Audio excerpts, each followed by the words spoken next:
엄마, 아빠랑 같이 있으면 숨이 막혀 차라리 따로 살면 안 돼? 딸방 앞에서 들은 그 한마디에 저는 그 자리에서 굳어버렸습니다.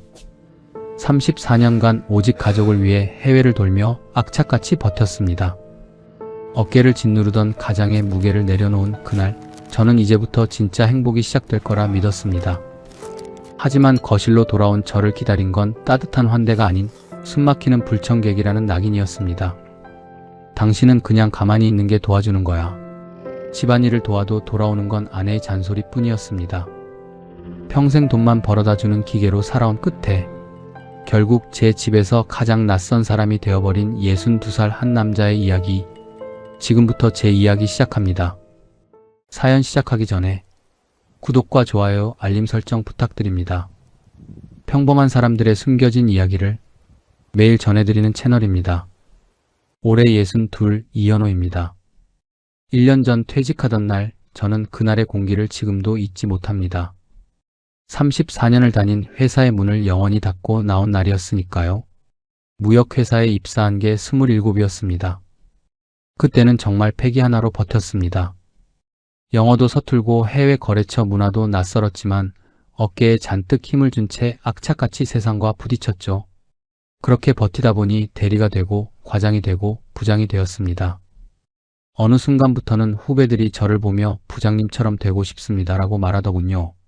그 말이 제 인생의 가장 큰 훈장이었습니다. 하지만 시간은 누구에게나 공평하더군요. 어느 날 거울을 보니 흰머리가 눈에 띄게 늘었고 계단을 오를 때마다 무릎이 시큰거렸습니다. 정년 퇴직이라는 단어가 더 이상 남의 이야기가 아니게 된 겁니다. 퇴직날 아침, 저는 평소보다 1시간이나 일찍 일어났습니다. 30년 넘게 반복해온 습관이라 알람 없이도 몸이 저절로 반응하더군요. 넥타이를 매는 손이 아주 조금 떨렸습니다. 오늘이 마지막인 걸 알면서도 몸은 여전히 습관대로 움직이고 있었습니다. 아내는 그날도 아침 일찍 요가를 나갔습니다. 텅 빈 부엌에서 혼자 커피 한 잔을 내려 마시며 창밖을 바라봤습니다. 수원의 아침은 평소처럼 조용했습니다. 34년 동안 이어온 출근 전쟁이 오늘로 끝난다는 사실이 실감나지 않으면서도 한편으로는 묘한 해방감을 주었습니다. 회사에 도착하니 팀원들이 작은 자리를 마련해 놨더군요. 꽃다발과 케이크, 그리고 후배들의 진심 어린 악수. 고생 많으셨습니다. 부장님, 그 말 한마디에 지난 34년이 주마등처럼 스쳐 지나갔습니다. 하지만 이상하게도 눈물이 날 것 같은 건 그 자리가 아니었습니다. 사무실 짐을 정리할 때였습니다. 서랍을 열자 해외 출장 때 모아둔 명함들이 쏟아졌습니다. 독일, 베트남, 중국, 미국 낯선 나라에서 악수하며 버텨온 세월이 그 종이 한 장 한 장에 담겨 있었죠. 문득 해외 호텔 방에서 창밖을 보며 외로움을 삼키던 젊은 날의 제가 떠올랐습니다. 베트남 호치민에서 혼자 호텔 밥을 먹다가 창밖을 보며 외롭다 싶었던 적이 한두 번이 아니었거든요. 그때는 참을 수 있었습니다. 가족을 위한 일이니까. 그 한마디면 외로움도 견딜만 했거든요. 그런데 복도를 걸어 나오며 문득 그런 생각이 들었습니다. 그게 맞는 생각이었을까? 나는 무엇을 위해 그 긴 시간을 혼자 버텼던 걸까? 34년 동안 어깨를 짓누르던 무거운 짐이 툭 떨어지는 느낌과 동시에 정체 모를 허전함이 밀려왔습니다. 회사 정문을 나오는데 휴대폰이 너무 조용하더군요. 매일 수십 통씩 오던 거래처 전화와 이메일 알림이 멈추자 세상에서 저만 뚝 떨어진 것 같은 기분이었습니다. 집으로 돌아오는 차 안에서 계산을 해봤습니다. 퇴직금 2억, 국민연금, 아파트 한 채, 저축 4억. 이 정도면 나름 준비된 노후 아닌가. 남들처럼 빚에 쫓기는 것도 아니고 당장 굶어 죽을 걱정도 없으니 마음이 조금 놓였습니다. 이제 상사 눈치 볼 일도 짐 꾸릴 일도 없다. 아내와 산책하고 여행 다니고 저녁 식탁에서 그동안 못다한 이야기를 나누며 살아야지. 노을 지는 창밖을 보며 저는 진짜로 믿었습니다. 이제부터가 진짜 내 인생이라고. 34년 고생했으니 이제는 좀 행복하게 살아도 되겠다고요. 집에 들어서니 현관은 썰렁했습니다. 아내도 자녀들도 없는 빈집. 퇴직 첫날인데 집에 아무도 없다는 게 왠지 모를 서운함을 자아냈습니다. 하지만 내색하지 않으려 했습니다. 식탁 위에는 정갈한 쪽지 한 장이 놓여 있었습니다. 오늘 친구들이랑 모임 있어서 늦어. 저녁은 냉장고에 국이 있으니까 데워 먹고 팝솥에 밥 있어. 저는 혼자 부엌에 서서 한참을 쪽지만 바라봤습니다. 늦어라는 두 글자가 오늘따라 왜 이렇게 차갑게 느껴지는지 냉장고를 열어 국을 꺼내고 가스레인지를 켰습니다. 보글보글 국 끓는 소리만이 적막한 집안을 채웠습니다. 퇴직날 저녁 혼자 데운 국에 밥을 말아 먹었습니다. 숟가락 소리가 유난히 크게 들리더군요. 그 고요한 정막 속에서 저는 처음으로 등줄기가 서늘해졌습니다. 어쩌면 이게 앞으로 제 일상의 예고편일지도 모른다는 낯선 예감이 들었기 때문입니다. 하지만 저는 애써 고개를 저었습니다. 아니야, 내일부터는 달라지겠지. 그때는 정말 몰랐습니다. 그날 저녁의 정막이 앞으로 우리 가족에게 닥칠 긴 갈등의 서막이었다는 것을 말입니다. 퇴직 다음 날부터 저는 똑같아 보이지만 전혀 다른 낯선 하루를 시작했습니다. 알람이 없어도 새벽 6시면 어김없이 눈이 떠졌습니다. 34년의 세월이 만든 몸의 기억은 그렇게 무서운 것이더군요. 출근할 필요 없는 첫 아침, 저는 평소처럼 넥타이를 찾으려다 멈칫하고는 헛웃음을 지었습니다. 느긋하게 텔레비전을 켜고 뉴스를 봤습니다. 커피 한 잔을 내려 식탁에 앉았죠. 창밖으로 들어오는 아침 햇살이 참 따스했습니다. 평생을 시간에 쫓겨 살았는데 이제야 비로소 제가 시간을 소유한 기분이었습니다. 하지만 그 평화는 그리 오래가지 않았습니다. 요가복을 챙겨 입고 현관을 나서려던 아내가 저를 힐긋 보더니 툭 내뱉더군요. 당신 퇴직하니까 좋아? 아침부터 참 여유 있어 보이네. 할 일 없으면 운동이라도 다니든지 뭐 취미 활동이라도 좀 알아봐요. 처음엔 걱정인 줄 알았습니다. 은퇴 후 무료할까봐 그러는 거겠지 싶었죠. 하지만 아내의 눈빛을 본 순간 알았습니다. 그건 걱정이 아니라 집에 사람이 하나 더 있다는 사실 자체가 불편하고 귀찮다는 투명한 경고였습니다. 아내에게 저는 평생을 함께한 남편이 아니라 거실의 자리를 차지하고 앉아있는 정체 모를 불청객이 된 것 같았습니다. 아내가 나간 뒤 저는 뭐라도 해야겠다 싶었습니다. 34년을 밖에서 굴렀던 사람인데 쉰다고 집에서 아무것도 안 하고 손 놓고 있을 수만은 없었으니까요. 청소기를 돌리고 설거지를 하고 빨래를 널었습니다. 나름 뿌듯한 마음으로 거실을 정리하고 있는데 운동을 마친 아내가 돌아와 집안을 휘 둘러보며 날카로운 목소리로 말했습니다. 당신이 청소한 거야? 청소기 돌린 거 맞아? 여기 구석에 머리카락이 그대로잖아. 저는 아무 말 없이 다시 청소기를 꺼내 묵묵히 밀었습니다. 그러자 또 다른 말이 날아왔습니다. 화장실 쓰고 변기 커버 좀 내려놔. 당신 혼자 쓰는 공간 아니잖아. 설거지했으면 싱크대 물기를 닦아야지. 당신은 다 좋은데 마무리가 항상 안 돼. 그날부터 집은 저에게 안식처가 아니라 감옥이 되었습니다. 칭찬은 없었습니다. 대신 타박과 잔소리만 차곡차곡 쌓여갔습니다. 저녁이 되었습니다. 가족이 모두 모이는 날이었죠. 퇴직 후 처음으로 갖는 네 식구가 다 모인 저녁 식사라 내심 설렜습니다. 30년 넘게 가장으로서 자식들 학원비에 번듯하게 공부시키고 대학 등록금 대느라 허리 휘어지게 벌어온 세월이 있지 않습니까? 오늘만큼은 따뜻한 위로 한마디쯤 들을 수 있지 않을까 기대했습니다. 하지만 식탁의 온도는 싸늘했습니다. 수정아, 너 요즘 남자친구 있어? 분위기를 풀어보려 건넨 질문에 딸은 숟가락을 내려놓으며 쌀쌀맞게 대꾸했습니다. 아빠, 갑자기 뭘 그런 걸 물어봐? 당황스럽게. 대화는 거기서 끊겼습니다. 저는 괜히 어색해져서 아들 정민이에게 고개를 돌렸습니다. 정민이는 회사 생활 잘하고 있어?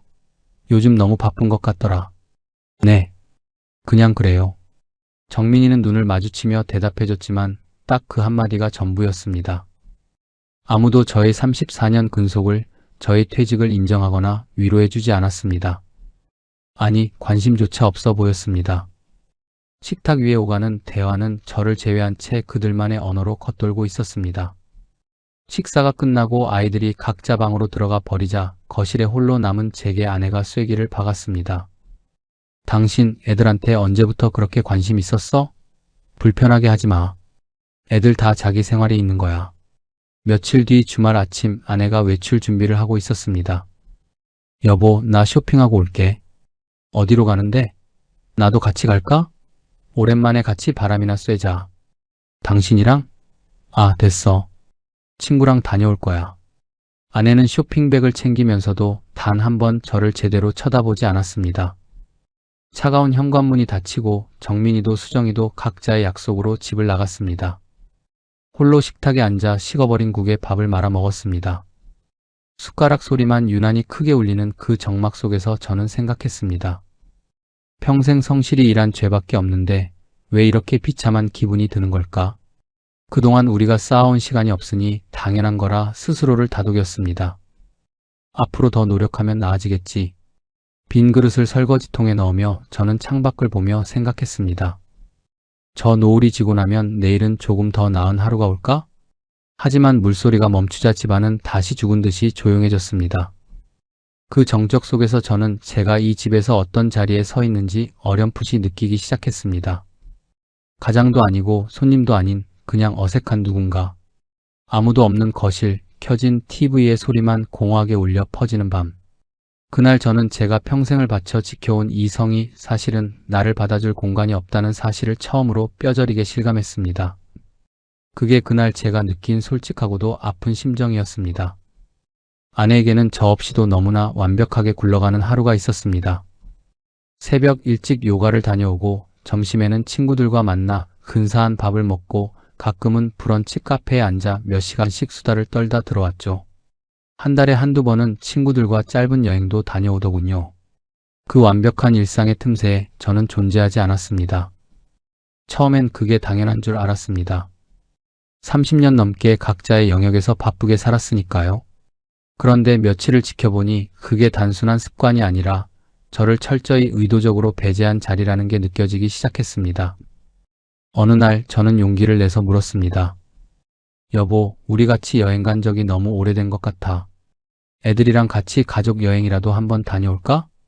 아내는 잠깐 저를 쳐다보더니 피식 웃었습니다. 애들 바빠. 회사도 가야 하는데 집에서 노는 당신이랑 시간이 같은 줄 알아?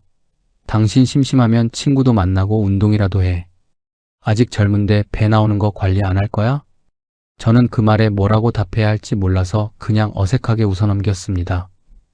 그런데 그날 밤 그 말이 자꾸 머릿속에서 돌멩이처럼 굴러다녔습니다. 같이 가자는 말 한마디가 왜 이렇게 거창하고 어려운 일이 되어버린 걸까요? 며칠 뒤 저는 우연히 아내의 휴대전화를 보게 됐습니다. 아내가 SNS에 올린 여행 사진들이 눈에 들어왔습니다. 환하게 웃는 얼굴, 바닷가에서 친구들과 어깨동무한 모습, 맛있는 음식 앞에서 신난 표정들. 그 웃음이 너무나 낯설었습니다. 저랑 있을 때는 단 한 번도 본 적 없는 아주 생기 넘치는 표정이었거든요. 그리고 더 큰 충격을 받았습니다. 저만 모르는 가족 단톡방이 있다는 걸 알게 됐거든요. 아내와 수정이 그리고 정민이 셋이서 일상적인 이야기를 나누는 방이었습니다. 저녁 메뉴 정하는 이야기, 누가 늦게 들어온다는 이야기, 시시콜콜한 농담들. 저는 분명 이 집의 가장인데 실제로는 이 가족의 가장 바깥 그 언저리에 머물고 있었습니다. 그날 저는 거실에 한참을 멍하니 앉아 있었습니다.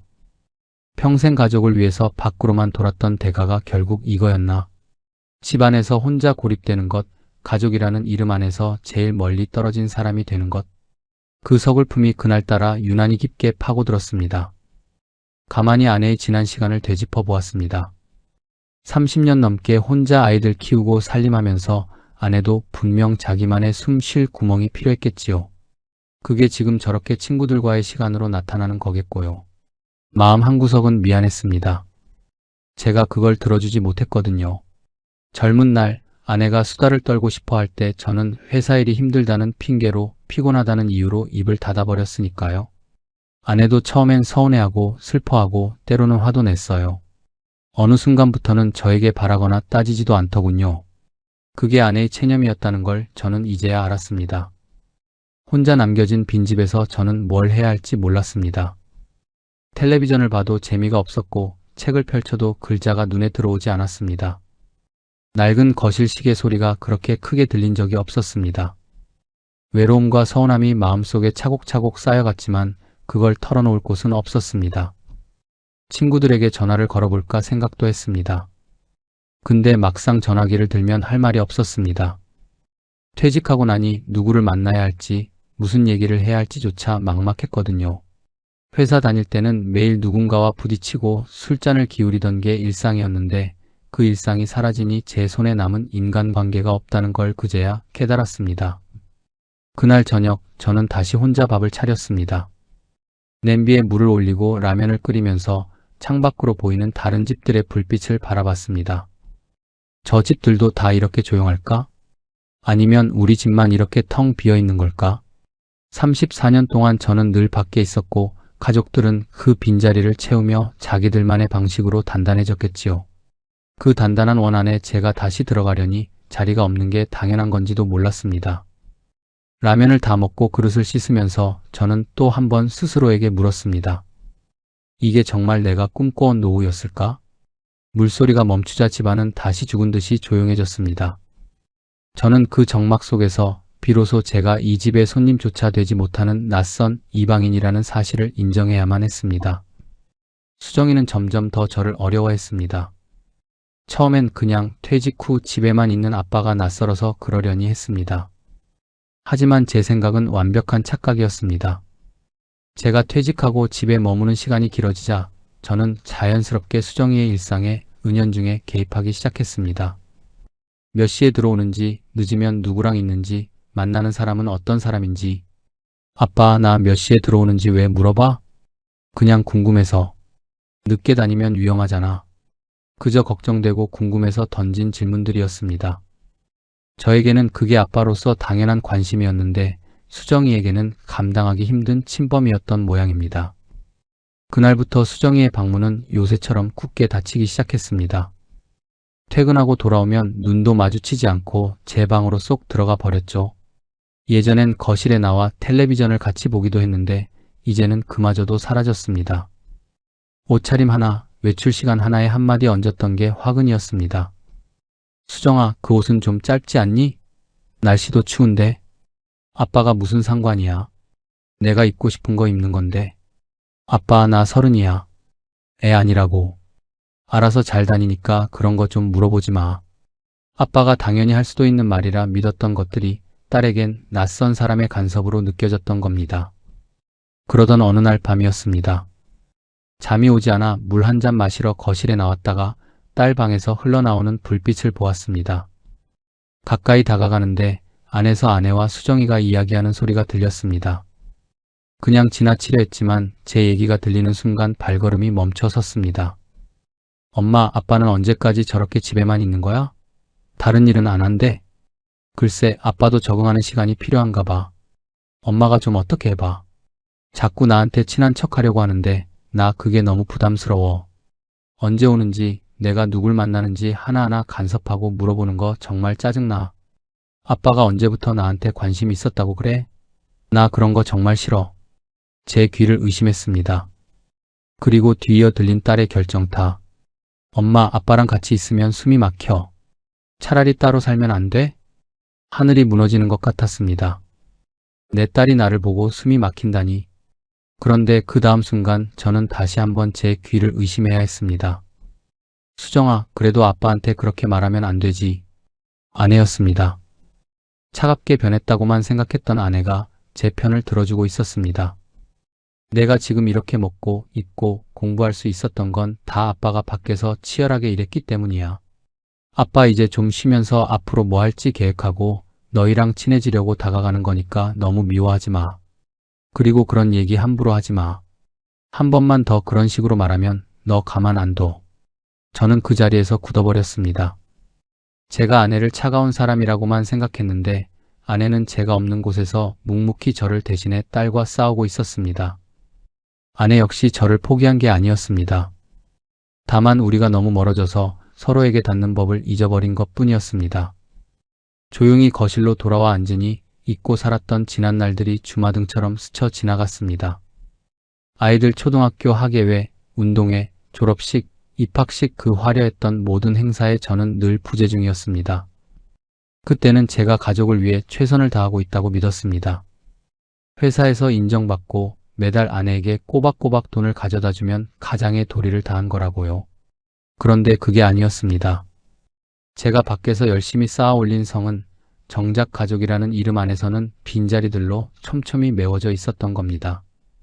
수정이에게 저는 아빠라는 이름의 따뜻한 온기가 아니라 가끔 나타나 이것저것 간섭하는 불편한 사람 그 이상도 이하도 아니었습니다. 그날 밤 아내가 방으로 돌아와 저를 보며 퉁명스럽게 쏘아붙였습니다. 당신 안 자고 뭐해? 깜깜한데 불도 안 켜고 왜 그렇게 청승맞게 앉아있어? 응, 자다가 잠깐 깼어. 신경 쓰지 말고 자. 아내는 침대에 누워 이내 등을 돌리고 잠을 청했습니다. 그런 아내의 뒷모습을 보며 저는 고마움과 미안함 그리고 씁쓸함을 동시에 느꼈습니다. 아내는 겉으로는 툭툭대지만 속으로는 혼자서 얼마나 곪고 골맞을까요? 말로는 표현할 수 없는 감정이 파도처럼 밀려왔습니다. 내가 밖에서 돈을 버는 동안 아내는 혼자서 이 텅 빈 집의 고독과 아이들의 사춘기를 오롯이 감당하며 여기까지 온 것이었습니다. 아내의 투명함은 남편을 미워해서가 아니라 남편의 부재 속에서 너무 오랫동안 혼자 싸워온 사람만이 가질 수 있는 거친 보호막이었다는 것을 저는 그날 밤 처음으로 깨달았습니다. 잠들지 못하는 밤 저는 처음으로 제가 살아온 삶의 방식을 통째로 부정하고 싶었습니다. 사랑한다고 믿었던 방식이 사실은 누군가에게는 견딜 수 없는 부재였다는 사실. 그 잔인한 진실을 저는 비로소 받아들여야 했습니다. 아내의 거친 방어 기제도 딸의 닫힌 방문도 결국은 제가 만든 결과였습니다. 거실에 홀로 앉아 창밖의 차가운 달빛을 바라보며 생각했습니다. 이제 어떻게 해야 할까? 34년의 세월을 하루아침에 되돌릴 순 없겠지만 적어도 이제는 알 것 같았습니다. 내가 그동안 사랑이라 믿었던 것들이 사실은 가족들에게 얼마나 큰 외로움이었는지를 말입니다. 말 한마디가 인생을 결정한다고 합니다. 제가 가족에게 했던 수많은 무심한 말들을 떠올리며 뼈저리게 후회했습니다. 누군가에게는 빈자리로 기억되는 삶, 누군가에게는 불편함으로 기억되는 삶. 나는 과연 어떤 가장으로 기억되고 싶었던 걸까? 답 없는 질문을 던지며 저는 새벽까지 잠들지 못했습니다. 그러나 분명한 건 제가 이제야 비로소 가족의 민낯을 제대로 마주했다는 사실입니다. 아픈 진실이었지만 그 진실을 외면하는 한 우리 가족에게 내일은 없을 것이라는 절박함이 저를 깨우고 있었습니다. 밤이 깊어갈수록 가슴속 응어리는 더 커져만 갔지만 동시에 한 줄기 희망 같은 의지도 생겨났습니다. 그래, 다시 시작해보자. 늦었지만 이제라도 진짜 아빠로, 진짜 남편으로 다시 시작해보자. 그렇게 저는 스스로 다짐하고 또 다짐하며 긴 밤을 치새웠습니다. 그날 밤의 다짐이 무색하게 일상은 쉽게 달라지지 않았습니다. 며칠 동안 저는 살얼음판을 걷듯 조심스럽게 행동했습니다. 수정이에게 묻고 싶은 게 있어도 삼켰고 아내와도 부딪히지 않으려 말을 아꼈습니다. 하지만 그렇게 조심할수록 오히려 어색함은 더 짙게 배어나왔습니다. 그러다 결국 터질 게 터지고 말았습니다. 저녁 설거지를 하다 실수로 그릇을 깨뜨린 게 화근이었습니다. 날카로운 파편 소리가 정적을 깼고 아내가 부엌으로 튀어나왔습니다. 아니, 그릇은 왜 깨? 당신 요즘 왜 이렇게 정신이 없어? 미안해. 조심한다고 했는데. 됐어, 그냥 둬. 당신은 그냥 가만히 있는 게 도와주는 거야. 가만히 있으라니. 그 말 한마디에 34년 가장의 자존심이 툭 끊어지는 기분이었습니다. 가만히 있으라니, 그게 무슨 말이야. 나도 뭐라도 도움이 되고 싶어서 그러는 건데. 도움? 당신이 뭘 도와. 34년 동안 집안일 한 번 제대로 해본 적 없는 사람이 갑자기 며칠 한다고 뭐가 달라져? 그동안 억눌러 왔던 억울함이 분수처럼 터져나왔습니다. 그래, 내가 일만 하느라 집안일 서툰 거 알아. 그래서 나도 노력하고 있잖아. 그리고 그게 다 누구 때문이었는데? 나도 가장으로서 가족들 남부럽지 않게 먹여 살리려고 밖에서 전쟁 치르듯 살았잖아. 아내의 눈빛이 그 순간 서늘하게 바뀌었습니다. 가족 먹여 살리려고? 당신은 돈만 벌어다 주면 다인 줄 알아? 애들 학교며 학원이며 행사란 행사는 다 나 혼자 뒷바라지했어. 내가 지난 30년 동안 얼마나 외로웠는지 당신이 단 한 번이라도 알아준 적 있어? 아내는 참고 있던 울분을 쉴 새 없이 쏟아냈습니다. 당신은 출장이다, 회식이다 하면서 집에 오면 잠만 자고 눈 뜨면 옷 갈아입고 나가는 사람이었어. 이 집에서 아이들과 나는 아빠 없는 애들, 남편 없는 아내였다고. 당신이 밖에서 벌어온 돈이 부족해서 내가 화가 나는 게 아니야. 아빠라는 사람이 남편이라는 사람이 없어서 내가 화가 나는 거라고. 이제 와서 아빠 노릇, 남편 노릇 하려니까 받아들이는 나도 애들도 숨이 막혀. 나도 이제는 아이들 다 키웠고 제 앞가림 하니까 내 생활 좀 편히 살아보고 싶은데 당신 은퇴하고 집에 있으면서 내가 얼마나 숨 막히는 줄 알아? 억지로 끼워 맞추려고 하지 마. 나도 애들도 이제 당신 눈치 보는 거 지쳤어. 아내는 그 말을 끝으로 방으로 들어가 버렸습니다. 저는 그 자리에 멈춰 서서 아무 말도 할 수 없었습니다. 아내의 말이 다 맞는 말이었으니까요. 가장이라는 이름으로 밖에서 버틴 그 세월이 사실은 가족으로부터 가장 멀어지는 긴 여정이었다는 걸 비로소 깨달았습니다. 그날 밤 도저히 집안의 공기를 견딜 수 없었습니다. 거실에서 뜬 눈으로 밤을 지새우고 새벽동이 트자마자 낚시 가방을 챙겨 밖으로 나섰습니다. 낚시터에 도착하니 저와 비슷한 또래의 남자들이 듬성듬성 자리를 잡고 있었습니다. 다들 저처럼 혼자였습니다. 누구는 멍하니 물만 바라보고 누구는 담배만 피우고 누구는 의자에 앉아 졸고 있었습니다. 그 모습이 묘하게 안쓰럽고 또 동질감이 느껴졌습니다. 낚싯대를 던져놓고 멍하니 수면을 바라보는데 아내의 말이 귓가를 떠나지 않았습니다. 내가 무얼 잘못했나? 내가 살아온 시간은 뭐였는가? 처음엔 화가 났지만 시간이 흐를수록 화는 잦아들고 대신 안쓰러움이 차올랐습니다. 혼자 아이들 키우고 혼자 고독을 견뎌온 사람이 제 옆에 있었는데 저는 그걸 단 한 번도 제대로 들어준 적이 없었습니다. 이혼이라는 단어도 스쳤습니다. 매일 구박과 무시 속에 사는 게 답일까?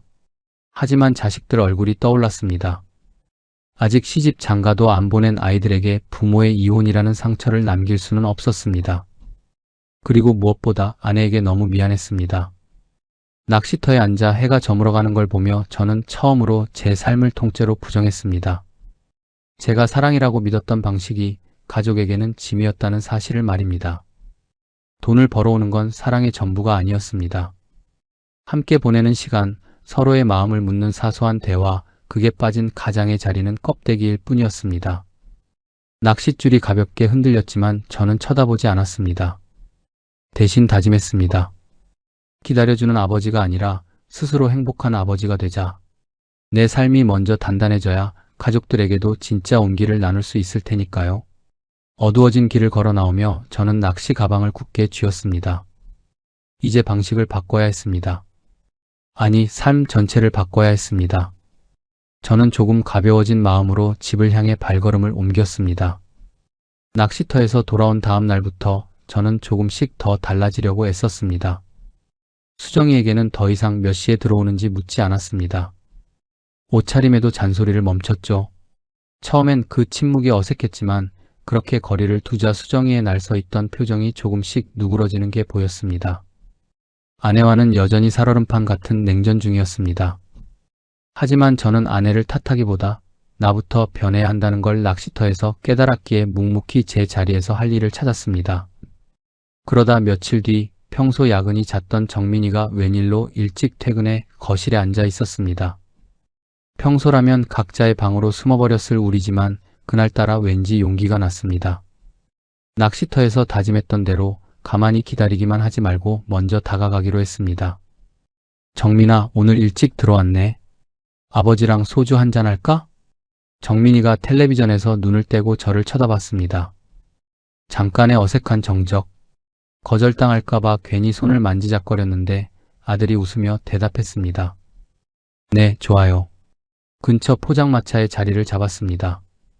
처음엔 둘 다 말이 없었습니다. 소주 한 잔을 채우며 날씨, 회사 이야기 같은 사소한 것들만 오갔죠.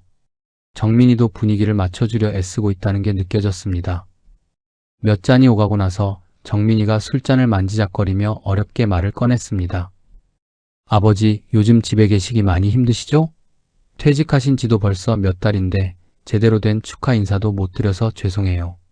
아니라 가족끼리 마음만 알면 됐지. 아버지가 오히려 미안하다. 괜히 가족들 눈치 보이게 하고 힘들게 하는 것 같아서. 그때 아들이 제 눈을 똑바로 바라보며 떨리는 목소리로 말했습니다. 아버지, 저 어릴 때 친구들이 아빠랑 여행 간다고 자랑하면 그게 그렇게 부러웠어요. 조금 더 커서는 캐치볼하고 자전거 타는 애들이 부러웠고 지금은 이렇게 아버지랑 술 한잔 나누는 친구들이 부러웠어요. 저는 잔을 들다가 멈췄습니다. 아들이 속으로 이런 결핍을 안고 살았다는 걸 저는 평생 모르고 살았습니다. 근데 아버지가 왜 그렇게 바쁘게 사실 수밖에 없었는지는 이제 알아요. 저도 회사 다녀보니까 알겠더라고요. 아버지가 버틴 그 시간들이 얼마나 외롭고 힘드셨을지. 미안하다, 정민아. 아빠 방식이 서툴렀어. 사랑한다고 생각했던 게 너희한테는 짐이었구나. 아니에요, 짐은 아니었어요. 그냥 저희도 많이 외로웠던 거죠. 외로웠다는 그 한마디가 가슴에 박혔습니다. 그건 아들이 아니라 34년을 밖에서 맴돌았던 제 영혼이 저에게 하는 말 같았습니다. 아버지, 저 이제 와서 아버지한테 뭐 바라는 거 없어요. 그냥 이렇게 가끔 술 한잔하면서 얘기 나누는 거, 이런 거면 충분해요. 수정이는 아직 애예요. 그 누구보다 아버지를 그리워했을 거예요.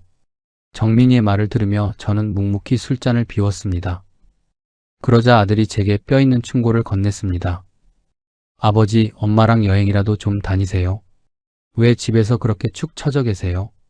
엄마랑 화해도 하시고 아버지 인생도 이제 좀 즐겁게 사셔야죠. 두 분이 맨날 싸우시는 것보다 각자 좋아하는 거 하면서 사이좋게 지내시는 게 저희도 훨씬 편해요. 그날 포장마차에서 나와 집으로 걸어오는 길, 정민이와 저는 어깨를 나란히 하고 걸었습니다. 평소라면 어색했을 그 거리가 그날은 이상하게 따뜻했습니다. 아들이 혼자 삼켜온 서운함, 그리고 끝까지 아버지를 이해하려 했던 그 깊은 마음을 알게 된 것만으로도 그 밤은 제게 큰 위로가 되었습니다. 집에 돌아와 정민이는 먼저 방으로 들어갔고 저는 거실에 앉아 잠시 밤 공기를 마셨습니다. 이제 한 사람씩 천천히 마음을 다시 이어가 보자. 어둠 속에 홀로 앉아 있었지만 더 이상 예전처럼 춥지는 않았습니다.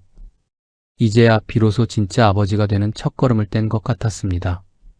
정민이와 술잔을 나눈 그날 이후 저는 마음 한쪽이 이전보다 훨씬 단단해진 것을 느꼈습니다.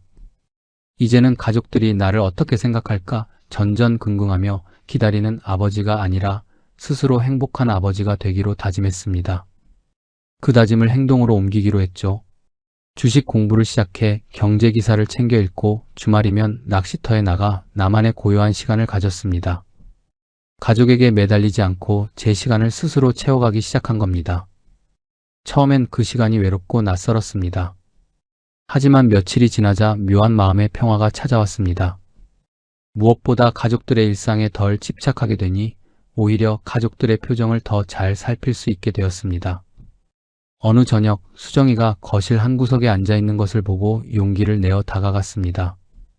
수정아, 잠깐 얘기 좀 할 수 있을까?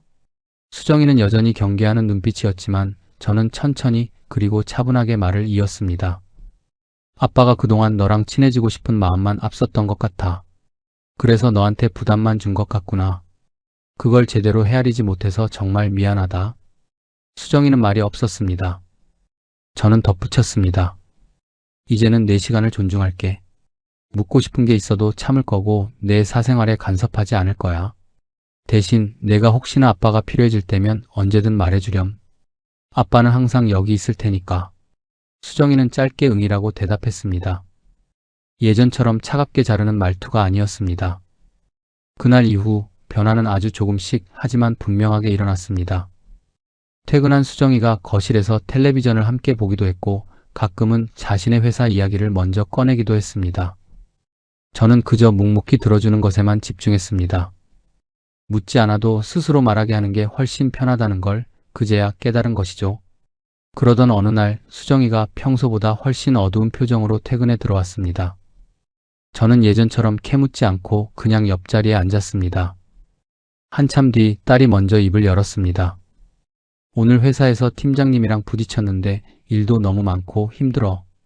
그리고 사실 만나는 사람이 있는데 결혼 얘기가 나오고 있어. 근데 막상 뭔가를 결정하려니까 무섭기도 하고. 저는 잠깐 생각을 정리하고 천천히 말했습니다. 회사 일은 아빠가 34년 동안 일하면서 느낀 건데 어떤 상사든 다 자기 입장이 있어. 근데 거기에 너무 매몰되지 말고 내가 할 수 있는 선까지만 최선을 다하면 돼. 안 되는 건 안 되는 거니까 너무 자책하지 마. 수정이가 처음으로 눈을 마주치며 고개를 끄덕였습니다. 그리고 결혼은 정답이 없는 것 같아. 아빠도 살아보니까 같이 살아가는 게 쉬운 일이 아니더라. 근데 그 어려운 걸 같이 견뎌낼 수 있는 사람인지 그게 제일 중요한 것 같아. 너무 서두르지 말고 천천히 생각해봐. 수정이가 처음으로 저를 똑바로 바라보며 웃었어요. 아빠가 이런 얘기 해주는 거 좀 낯설긴 한데 도움이 좀 되기는 하네. 그 웃음을 본 게 정말 오랜만이었어요. 딸의 그 말 한마디에 제 가슴이 벅차올랐습니다. 처음으로 가장이 아닌 아빠로서 딸에게 필요한 존재가 된 것 같았습니다. 아내 또한 조금씩 달라졌습니다. 서로 누가 먼저 화해를 선언한 건 아니었습니다. 그저 서로를 존중하며 보이지 않는 거리를 두기 시작했을 뿐입니다. 어느 날 쇼핑을 나가는 아내가 저에게 한마디 건넸습니다. 여보, 나 오늘 친구들이랑 점심 먹고 늦을 것 같아. 어디 가는지 묻지 않아도 먼저 말해주는 그 사소한 한마디가 참 반가웠습니다. 저도 조르지 않고 잘 다녀와라고만 했습니다. 며칠 뒤에는 아내가 먼저 낚시 이야기를 꺼내더군요. 당신 주말에 낚시 가? 물고기는 좀 잡혀? 응, 뭐 잡혀도 좋고 안 잡혀도 그만이야. 마음이 좀 편해지더라고. 그래? 그럼 주말에 나도 한번 가볼까? 심장이 쿵하고 내려앉을 만큼 반가운 제안이었습니다. 거창한 여행이 아니라 그냥 남편이 즐기는 일상을 공유해보겠다는 그 마음이 고마웠습니다. 그날 저녁 식탁에 가족들이 둘러앉았습니다. 예전처럼 차갑고 어색한 침묵은 없었습니다. 딸은 짧은 회사 이야기를 하고 아들은 거기에 맞장구를 쳐주고 아내는 맛있는 반찬 그릇을 제 앞에 조용히 밀어주었습니다. 저는 그 사이에서 조용히 웃으며 밥을 먹었어요. 우리 가족이 다시 한 식탁에 모이고 있다는 것. 34년 동안 돈만 벌어다 주는 기계였던 제가 비로소 가족의 구성원으로 돌아오고 있다는 것. 그 사실만으로도 저는 따뜻한 가족의 온기를 충분히 느낄 수 있었습니다. 이제야 비로소 우리 가족에게 진짜 평온한 계절이 찾아오고 있었습니다. 아내와 처음으로 낚시터에 함께 갔던 그 토요일을 저는 오래 기억할 것 같습니다. 거창한 건 없었어요. 그저 낚시 의자 2개를 나란히 펴고 보온병에 커피를 담아가고 김밥 2줄을 사서 나눠 먹었을 뿐이죠. 아내는 낚시가 처음이라며 낚싯대를 어떻게 잡아야 하는지부터 저에게 물었습니다. 저는 그게 그렇게 좋더라고요. 아내가 저에게 뭔가를 물어보는 것, 그리고 우리가 같은 곳을 바라보고 앉아있다는 것 그 자체가요. 물을 보며 한참을 말없이 앉아있다가 아내가 먼저 불쑥 말을 꺼냈습니다. 여보, 나도 사실 많이 외롭고 허전했어. 아이들 뒷바라지해야 한다는 부담감, 엄마로서 늘 최선을 다해야 한다는 책임감 때문에 내 마음은 항상 뒷전이었거든. 저는 낚싯대를 쥔 손을 멈추고 아내를 바라봤습니다. 애들 다 키우고 나면 나도 내 시간이 올 줄 알았는데 막상 혼자 다녀 보니까 그것도 그것대로 외롭더라고. 친구들이랑 있어도 집에 돌아오면 다시 혼자 같고. 저는 아내의 말을 끊지 않고 끝까지 들었습니다. 당신 퇴직하고 처음 집에 있을 땐 너무 답답했어. 나도 내 일정이 있는데 밖에 나가면 당신 밥은 먹었나? 뭐 하고 있나? 자꾸 신경 쓰였거든. 그러다 당신이 밉기도 하더라고. 평생 없는 듯이 살아오다 이제 와서 잘해보려고 노력하는 당신이 왜 그리 얄밉던지. 근데 또 열심히 살아온 걸 아니까 안쓰럽기도 하고. 내 마음이 참 복잡했어. 저는 아내의 손을 가만히 덮어주었습니다. 알아. 당신 그동안 진짜 고생 많았어. 진심을 담아 건넨 제 말에 아내는 아무 말 없이 물을 바라보더군요. 우리가 원수처럼 된 건 서로한테 너무 많은 기대를 하고 또 그만큼 실망하면서 서로에게 너무 많은 짐을 지웠기 때문인 것 같아. 당신은 나한테 다 맞춰주길 바랐고 나는 당신한테 이해받기만을 바랐으니까. 아내는 눈시울이 붉어진 채 작게 웃으며 말했습니다. 고마워, 여보. 그리고 정말 고생 많았어. 이제라도 당신 인생 좀 즐기면서 살아. 친구들 만나는 거, 여행 다니는 거 내가 다 응원할게. 응, 나도 미안하고 당신한테 정말 고마워. 아내가 픽 웃으며 말했어요. 가끔은 이렇게 같이 낚시도 오고 애들이랑 시간 맞으면 가족 여행도 한번 가고 그러자. 그 한마디가 제게는 그 어떤 화해의 말보다 더 크게 들렸습니다. 평생을 붙어 있으라는 게 아니라 각자의 삶에서 즐겁게 살아가다가 가끔 이렇게 서로를 챙기자는 그 말이 참 고맙더라고요. 그날 이후로 우리 부부의 일상은 크게 달라지지 않았습니다. 아내는 여전히 요가를 다니고 친구들을 만났으며 저도 낚시를 다니고 책을 읽었습니다. 하지만 한 가지 확실한 변화가 생겼습니다. 저녁 식탁에서 그날 하루를 묻는 것이 습관이 된 겁니다. 오늘 뭐 했어? 별거 아닌 이 질문 하나가 우리 사이에 잃어버렸던 다리를 다시 놓아준 것 같습니다. 수정이도 천천히 마음을 열었습니다. 어느 날 저녁엔 만나는 사람을 데려와 인사를 시키기도 했고 결혼 고민이 생기면 저한테 먼저 의견을 묻기도 했어요. 저는 예전처럼 캐묻지 않습니다. 묻는 만큼만 들어주고 대답해 주는 게 딸에게 맞는 거리라는 걸 이제는 알거든요. 정민이도 가끔 먼저 술 한잔 하자고 청합니다. 그럴 때마다 저는 무조건 좋다고 합니다. 그 시간이 저에게는 무엇과도 바꿀 수 없는 선물이 되었으니까요. 얼마 전 저녁 온 가족이 식탁에 둘러앉았습니다. 아내가 끓인 김치찌개 냄새가 집안 가득 퍼졌고 수정이는 회사에서 있었던 일을 웃으며 이야기하고 정민이는 거기에 농담을 던졌습니다. 저는 그 사이에서 가만히 듣고 웃으며 밥을 먹었습니다. 문득 아내와 눈이 마주쳤는데 아내가 살짝 웃어 보이더군요. 그 순간 저는 깨달았습니다. 같이 있으면 숨 막혀 죽을 것 같았던 우리가 이제는 각자 자기 시간을 살다가도 저녁이면 모여 웃을 수 있게 되었다는 사실을요. 34년을 가족을 위해 산다고 믿었지만 실은 가족과 함께 사는 법을 전혀 몰랐던 저였습니다. 퇴직하고 나서야 그 사실을 가장 아프게 배웠고 지금은 그 빈자리를 다시 채워나가고 있습니다. 함께 산다는 게 같은 집에 있는 게 아니라 서로의 삶을 존중하면서도 마음 한자리는 늘 비워두는 것이라는 걸 말입니다. 이제 저는 더 이상 집에서 눈치 보는 사람이 아닙니다. 아내도 저를 견뎌야 할 짐으로 보지 않습니다. 거창한 화해는 없었습니다. 그저 매일 조금씩 서로에게 맞는 거리를 찾아간 시간들이 우리를 다시 연결해 주었을 뿐입니다. 퇴직 첫날 저는 혼자 편의점 도시락을 먹으며 그게 노후의 시작인 줄 알았습니다. 하지만 지금은 알 것 같습니다. 진짜 노후는 가족 모두가 각자의 자리에서 자신의 삶을 살아가면서도 저녁이면 다시 모이는 법을 배운 지금부터라는 것을요. 오늘도 저는 식탁 앞에 앉습니다. 아내가 차린 따뜻한 밥 한 그릇과 아이들의 웃음소리와 그리고 비로소 제자리를 찾은 저 자신과 함께요. 이것으로 우리 가족의 두 번째 계절은 아주 평온하고 따뜻하게 시작되고 있습니다. 제 목소리에 끝까지 귀 기울여 주셔서 감사합니다. 전해드린 이야기가 마음 한구석에 작은 울림이 되었기를 바랍니다. 지나온 세월만큼 앞으로 마주하실 여러분의 내일도 늘 평온하고 따뜻하셨으면 좋겠습니다. 지금까지 평범한 사람들의 숨겨진 이야기를 전해드리는 청춘은 안단테였습니다. 귀한 시간 내어 끝까지 함께 해주셔서 진심으로 고맙습니다. 당신 의처증 있어? 아프면 병원에 가. 결혼 생활 20년.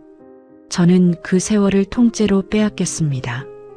엄마라는 위치, 아내라는 위치, 며느리라는 위치에서 저만 인내하고 참으면 다 괜찮아질 줄 알았습니다.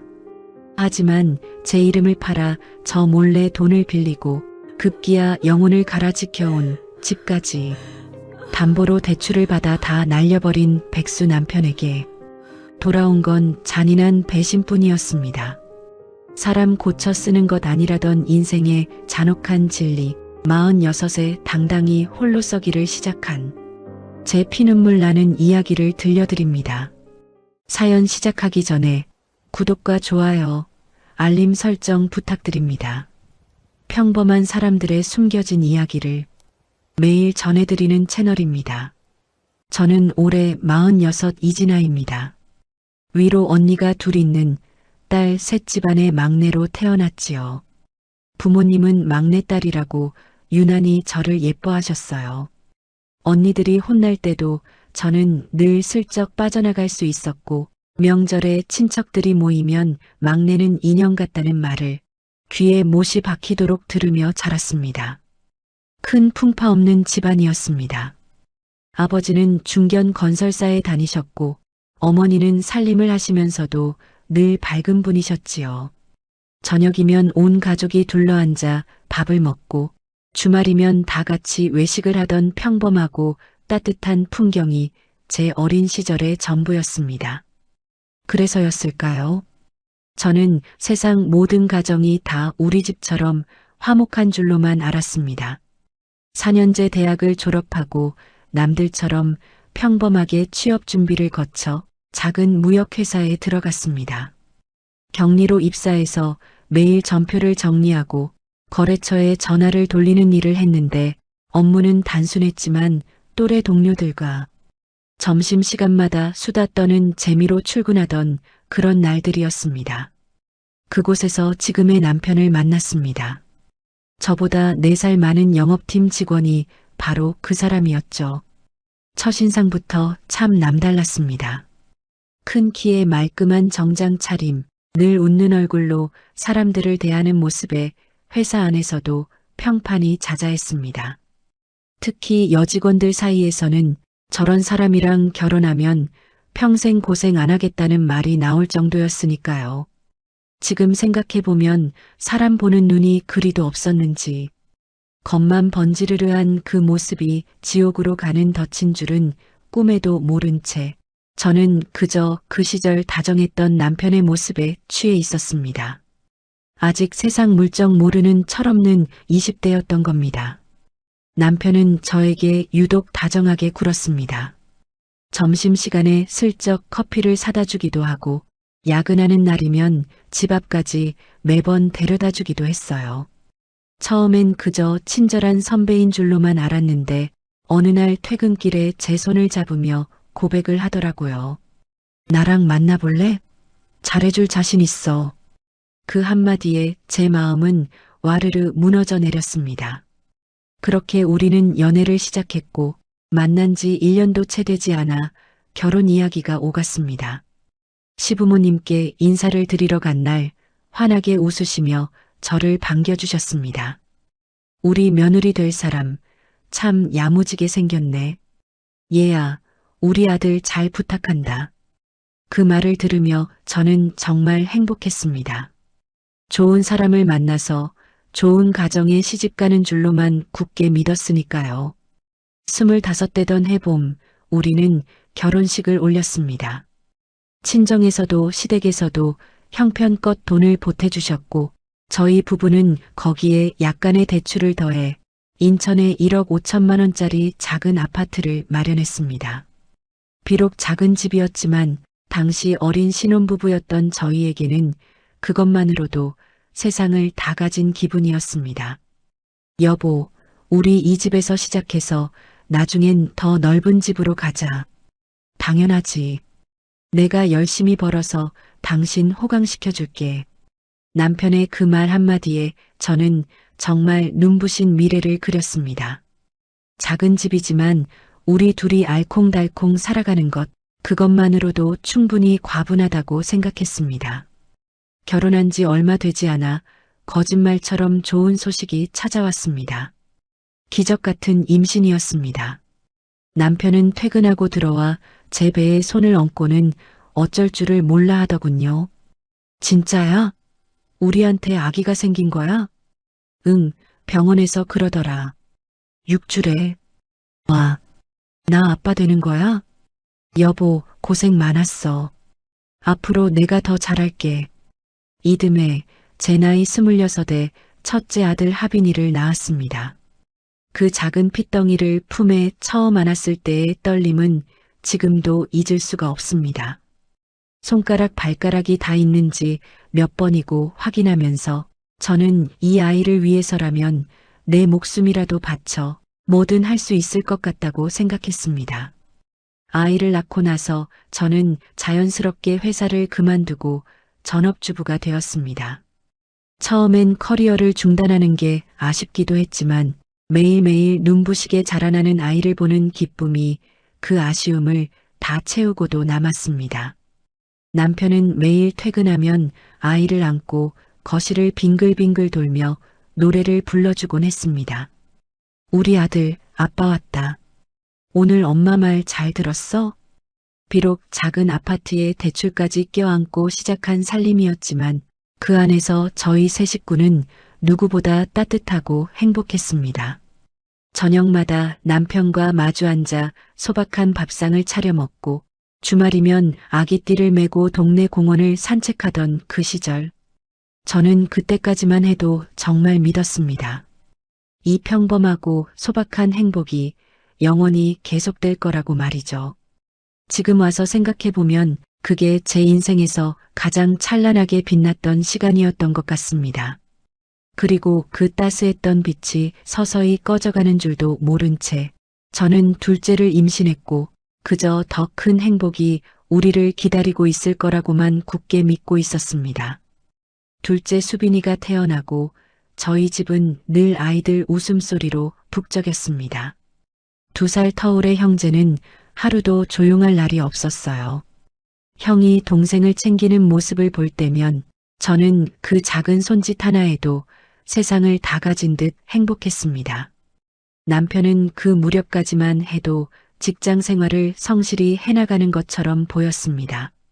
매일 아침 일찍 출근하고 가끔 늦는 날도 있었지만 그래도 가정에 충실한 가장이었어요. 적어도 저는 그렇게 믿고 있었습니다. 첫째 하빈이가 5살, 둘째 수빈이가 3살 되던 해였습니다. 어느 날 저녁 퇴근한 남편의 표정이 평소와 눈에 띄게 달랐습니다. 밥을 먹는 둥 마는 둥 하더니 슬그머니 수저를 내려놓고 무겁게 입을 열었습니다. 여보, 나 할 말이 있어. 무슨 얘기인데 그렇게 심각해? 나 회사 그만두려고. 아버지랑 같이 사업해보려고. 저는 순간 제 귀를 의심했습니다. 제가 잘못 들은 줄 알았어요. 뭐? 사업이라니 갑자기 그게 무슨 소리야? 아버지가 예전부터 준비하시던 게 있는데 이번에 본격적으로 시작하신대. 나더러 같이 하자고 하시네. 여보, 우리 애들이 둘이야. 이제 막 커가는 애들 둘을 두고 멀쩡히 잘 다니던 직장을 왜 그만둬? 사업이 그렇게 쉬운 줄 알아?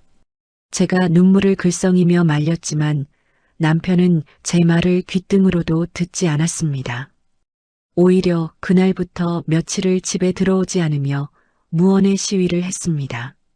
아직 어린 아이들은 아빠를 찾았고 저는 그때마다 어쩔 수 없이 참고 기다리는 수밖에 없었습니다. 더 기가 막힌 건 그 다음이었습니다. 며칠 후 시어머니에게서 전화가 왔습니다. 대뜸 시댁으로 오라는 호출이었어요. 무거운 마음으로 찾아간 거실에는 시부모님이 잔뜩 굳은 얼굴로 앉아 계셨습니다. 얘야, 앉아봐라. 자리에 앉자마자 시어머니의 날카로운 호통이 떨어졌습니다. 내 시아버지가 다 알아서 뒤 봐주고 같이 사업 좀 시작해 보겠다는데 내 남편이 사업해서 한번 크게 일어서 보겠다는데 도와주지는 못할 망정 뭘 그렇게 앞길을 막고 나서니? 어머님, 그게 아니고요. 저는 그냥 애들 생각해서 여자가 기가 그렇게 세서야 어디 남편 앞길이 트이겠어? 그리고 주석이 퇴직금이랑 이것저것 정리하면 꽤 될 텐데 그게 다 우리 아들 돈이야. 지 돈으로 사업하겠다는데 내가 왜 막아? 옆에 앉아 계시던 시아버지도 묵직한 목소리로 거들었습니다. 내가 다 알아서 할 테니까 너는 군소리 말고 내조나 잘해라. 어디서 여자가 남자 사업에 감나라 배나라 하는 거야. 저는 그 자리에서 아무 말도 할 수 없었습니다. 시댁 어른들 앞에서 친정 부모님께 누가 될까봐 또 며느리답지 못하다는 소리를 들을까봐 고개를 들 수가 없었어요. 결국 무거운 침묵 속에서 그저 고개를 떨구고 말았습니다. 남편은 그저 그게 당연하다는 듯 옆에서 아무 말도 하지 않았어요. 집으로 돌아오는 길, 남편은 아무 일도 없었다는 듯 제 어깨를 토닥였습니다. 거봐, 부모님도 다 괜찮다잖아. 당신도 이제 마음 편히 가져. 내가 이번에 제대로 한번 해볼게. 여보, 정말 괜찮은 거지? 애들 봐서라도 무리한 건 안 하는 거지? 걱정 마, 아버지가 다 알아보셨대. 우리 이제 진짜 잘 살게 될 거야. 그날 밤 잠든 어린 아이들의 얼굴을 바라보며 저는 불안한 마음을 애써 다독였습니다. 시아버지가 같이 하신다는데 설마 큰 문제야 있겠어. 가족끼리 도와가면서 하면 잘 되겠지. 그렇게 스스로를 위로하며 잠을 청했습니다. 하지만 그날의 그 침묵과 굴복이 제 인생을 통째로 집어삼킬 거대한 지옥의 입구였다는 것을 그때 저는 정말 몰랐습니다. 그저 남편이 하고 싶다는 일을 막을 수 없는 아내, 시댁 어른들 말씀을 거역할 수 없는 며느리. 그게 그 시절 제가 할 수 있는 전부였습니다. 며칠 후 남편은 정말로 사직서를 냈습니다. 한 달 뒤 마지막 출근 날 남편은 홀가분한 얼굴로 양복을 벗어 던지며 말했습니다. 드디어 자유다. 이제 진짜 내 사업을 하는 거야. 저는 그 홀가분한 표정 뒤에 어떤 폭풍이 몰려오고 있는지 전혀 알지 못한 채 그저 남편의 손을 잡고 웃어주었습니다. 그것이 평범했던 우리 가족의 마지막 웃음이 될 줄도 모른 채 말이죠. 사업을 시작한 지 고작 넉 달이 지났을 무렵이었습니다. 그날도 저는 저녁을 차려놓고 남편을 기다리고 있었어요. 문이 열리고 들어온 남편은 평소와 달리 어딘가 어색한 웃음을 지으며 제 옆에 앉았습니다. 그러고는 슬그머니 제 머리를 쓰다듬더군요. 아, 이 손짓. 나중에야 알게 된 일이지만 남편은 무언가를 요구하기 전에 늘 먼저 이렇게 다정한 척을 했습니다. 그게 남편의 뻔한 패턴이었어요. 여보, 나 사실 요즘 거래처 결제가 좀 묶였어. 잠깐만 숨통을 틔워야 하는데 당신 통장에 있는 거 좀 빌려줄 수 있어? 다음 달에 바로 채워 넣을게. 저는 순간 가슴이 철렁 내려앉았습니다. 제 통장에 있는 돈이라면 아이들 앞으로 매달 조금씩 넣어두던 적금 500만 원. 그리고 제가 결혼 후 몇 년에 걸쳐 한 푼, 두 푼, 먹을 거 안 먹고 입을 거 안 입으며 악착같이 모아둔 생활비 비상금 1,500만 원이 전부였습니다. 여보, 그거 아이들 것도 섞여 있고 내가 정말 오래 모아둔 거야. 사업 자금으로 쓰려면 따로 마련해야 하는 거 아니야? 아, 진짜 금방이야. 한 달이면 돼. 내가 안 갚는데? 그거 조금 가지고 대출 받으면 이자가 더 아깝잖아. 사업 초반엔 원래 이런 일이 좀 있어. 당신은 어떻게 남편 말을 그렇게 못 믿어? 남편은 도리어 제가 의심하는 것 자체를 서운해했습니다. 한숨을 푹 내쉬며 당신도 참 사업이 어떤 건지 알잖아. 가족끼리 이러면 안 되지 하고 섭섭한 척까지 해댔습니다. 결국 저는 그 피 같은 2천만 원을 남편 손에 쥐어주었습니다. 은행에서 돈을 찾아 건네던 그 순간 왠지 모르게 손이 덜덜 떨렸습니다. 그냥 불길한 느낌이었을 뿐인데 그 돈이 다시는 내 손으로 돌아오지 않을 것 같다는 예감이 들었습니다. 그리고 그 예감은 단 한치도 틀리지 않았습니다. 약속했던 한 달이 지나고 두 달이 지나도 남편은 돈 얘기를 일절 꺼내지 않았습니다. 제가 조심스럽게 물어보면 곧 들어와 조금만 기다려라는 말만 앵무새처럼 되풀이할 뿐이었죠. 그 사이 아이들 유치원비가 밀렸고 카드값이 연체되었습니다. 당연히 남편은 생활비조차 주지 않았고요. 저는 친정에서 아이들 용돈으로 보태주셨던 돈까지 전부 꺼냈으며 겨우 살림을 이어갔습니다. 그러던 어느 날 오후 큰언니에게서 다급한 전화가 걸려왔습니다. 진아야, 너 혹시 알고 있어? 제부가 우리 집 다녀간 거. 응? 언니네를? 왜? 내 형부한테 따로 연락해서 너한테는 절대 말하지 말라고 신신당부하면서 급전이 필요하다고 1,000만 원을 빌려갔어. 너희 집 무슨 일 있는 거 아니지? 그 말을 듣는 순간 머리끝까지 피가 솟구쳤습니다. 목덜미가 서늘해지면서 손발이 덜덜 떨렸어요. 제 언니 집에 가서 저 몰래 그것도 말하지 말라고 신신당부까지 해가며 돈을 빌려갔다는 사실이 도저히 믿기지 않았습니다. 창피하고 수치스러워서 그 자리에서 그냥 주저앉고만 싶었습니다. 그날 밤 귀가한 남편을 붙잡고 따져 물었습니다. 왜 우리 언니 집에 가서 나 몰래 돈을 빌려? 그것도 나한테는 말하지 말라고 신신당부를 하면서 아니, 그걸 벌써 말했어? 처형도 참 입이 가볍네. 가족끼리 힘들면 돈 좀 빌릴 수도 있지. 왜 이렇게 호들갑이야? 내가 안 갚는데? 뭐, 입이 가벼워? 지금 그게 문제가 아니잖아. 왜 나한테 말도 안 하고 찾아갔냐고 묻는 거잖아. 나한테는 철저히 숨기면서 형부한테는 따로 연락을 해? 당신한테 말하면 또 이렇게 난리 칠 거잖아. 빠르게 처리하려고 그런 거야. 별것도 아닌 걸로 사람 참 피곤하게 하네. 적반하장도 유분수였습니다. 도리어 제가 잘못한 사람이 된 것 같아 더 억울하고 서러움이 북받쳤습니다. 다행히 한 달 후 언니네 돈은 갚았습니다.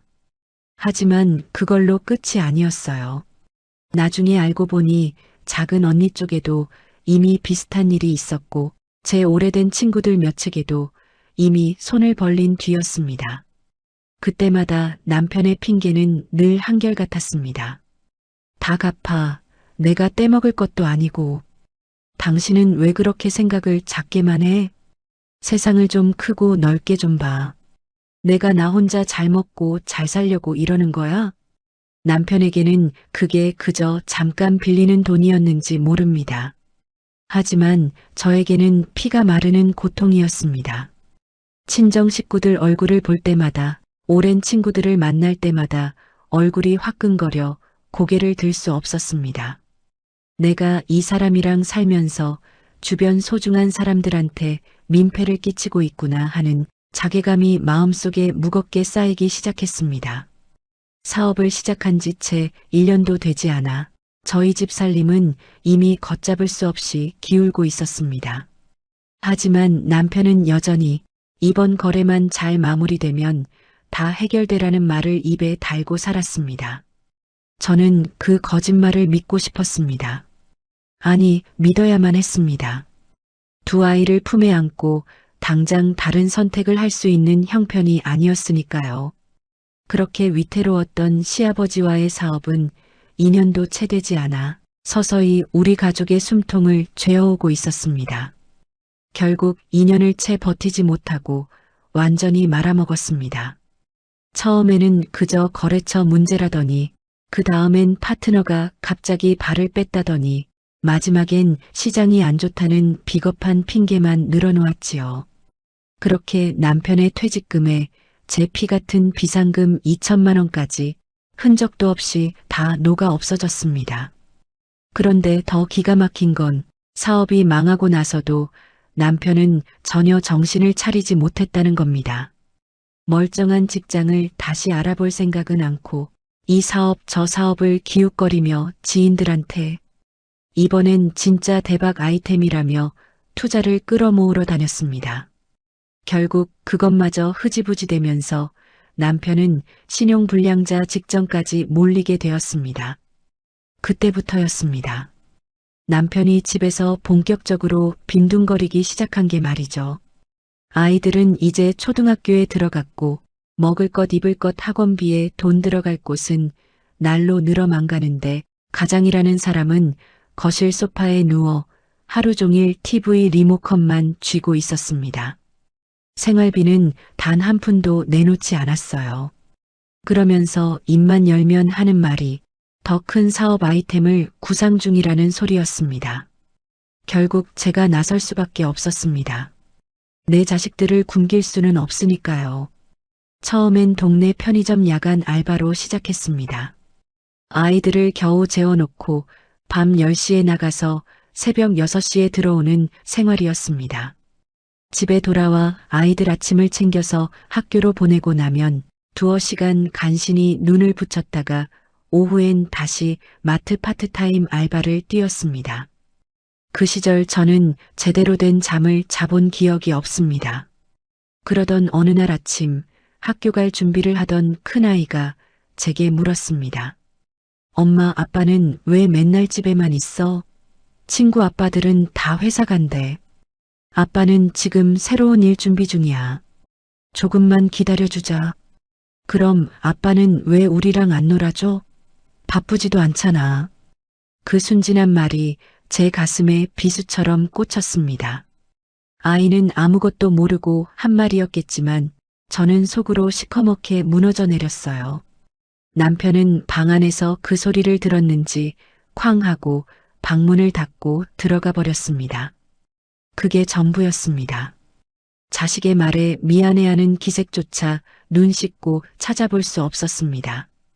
대체 언제부터 저렇게 변해버린 건지 이제는 정확히 기억도 나지 않습니다. 아이들이 학교에서 운동회를 하던 날을 저는 지금도 잊지 못합니다. 저는 알바 시간을 겨우 쪼개 가까스로 운동장으로 달려갔는데 다른 가족들은 엄마 아빠가 나란히 앉아 아이 이름을 부르며 행복하게 응원하고 있더군요. 저는 홀로 구석에 서서 아이들을 찾았습니다. 우리 아이는 달리기 출발선에 서서 사방을 두리번거리더니 저를 발견하고는 그제야 살짝 웃어 보였습니다. 그 작고 짠한 웃음이 제 가슴을 얼마나 아프게 후벼 파던지요. 집에 돌아와 남편한테 그 얘기를 꺼냈습니다. 여보, 오늘 애들 운동회였는데 당신도 같이 갔으면 좋았을 텐데. 내가 거기 가서 뭘 해? 멍하니 구경이나 하라고? 나 바쁜 사람이야. 아버지가 와서 응원해주는 게 아이한테 얼마나 큰 힘이 되는지 몰라. 아이고, 다 큰 애들이 그런 거 신경이나 쓰겠어? 당신은 왜 매사에 그렇게 예민하게 굴어? 그 냉정한 말을 듣고 저는 더 이상 아무 말도 하지 않았습니다. 말해봐야 입만 아프고 소용없다는 걸 그 즈음엔 저도 이미 뼈저리게 알고 있었으니까요. 가장 힘들었던 건 어김없이 찾아오는 명절이었습니다. 시댁에 가면 저는 시작부터 부엌에 박혀 전을 부치고 쉴 새 없이 음식을 날랐습니다. 시어머니와 시누이들은 거실에 다 같이 앉아 하하호호 웃으며 과일을 먹고 수다를 떨었어요. 식사 시간에도 저만 쏙 빠진 채 자기들끼리만 아는 이야기를 나누며 은근히 저를 따돌렸습니다. 제가 음식을 다 내려놓고 겨우 자리에 앉으려 하면 시누이가 옳게 국물이 좀 더 있으면 좋겠네 하며 슬쩍 제 자리를 치워버렸습니다. 아무렇지 않은 척 허허 웃었지만 그 비열한 무시들이 쌓이니 칼보다 더 깊이 가슴을 베더라고요. 시누이들이 그렇게 못되게 굴었던 건 다 이유가 있었습니다. 시부모님 재산이 아들이자 장남인 남편 쪽으로 홀랑 넘어갈까봐 며느리인 저를 견제한 거였어요.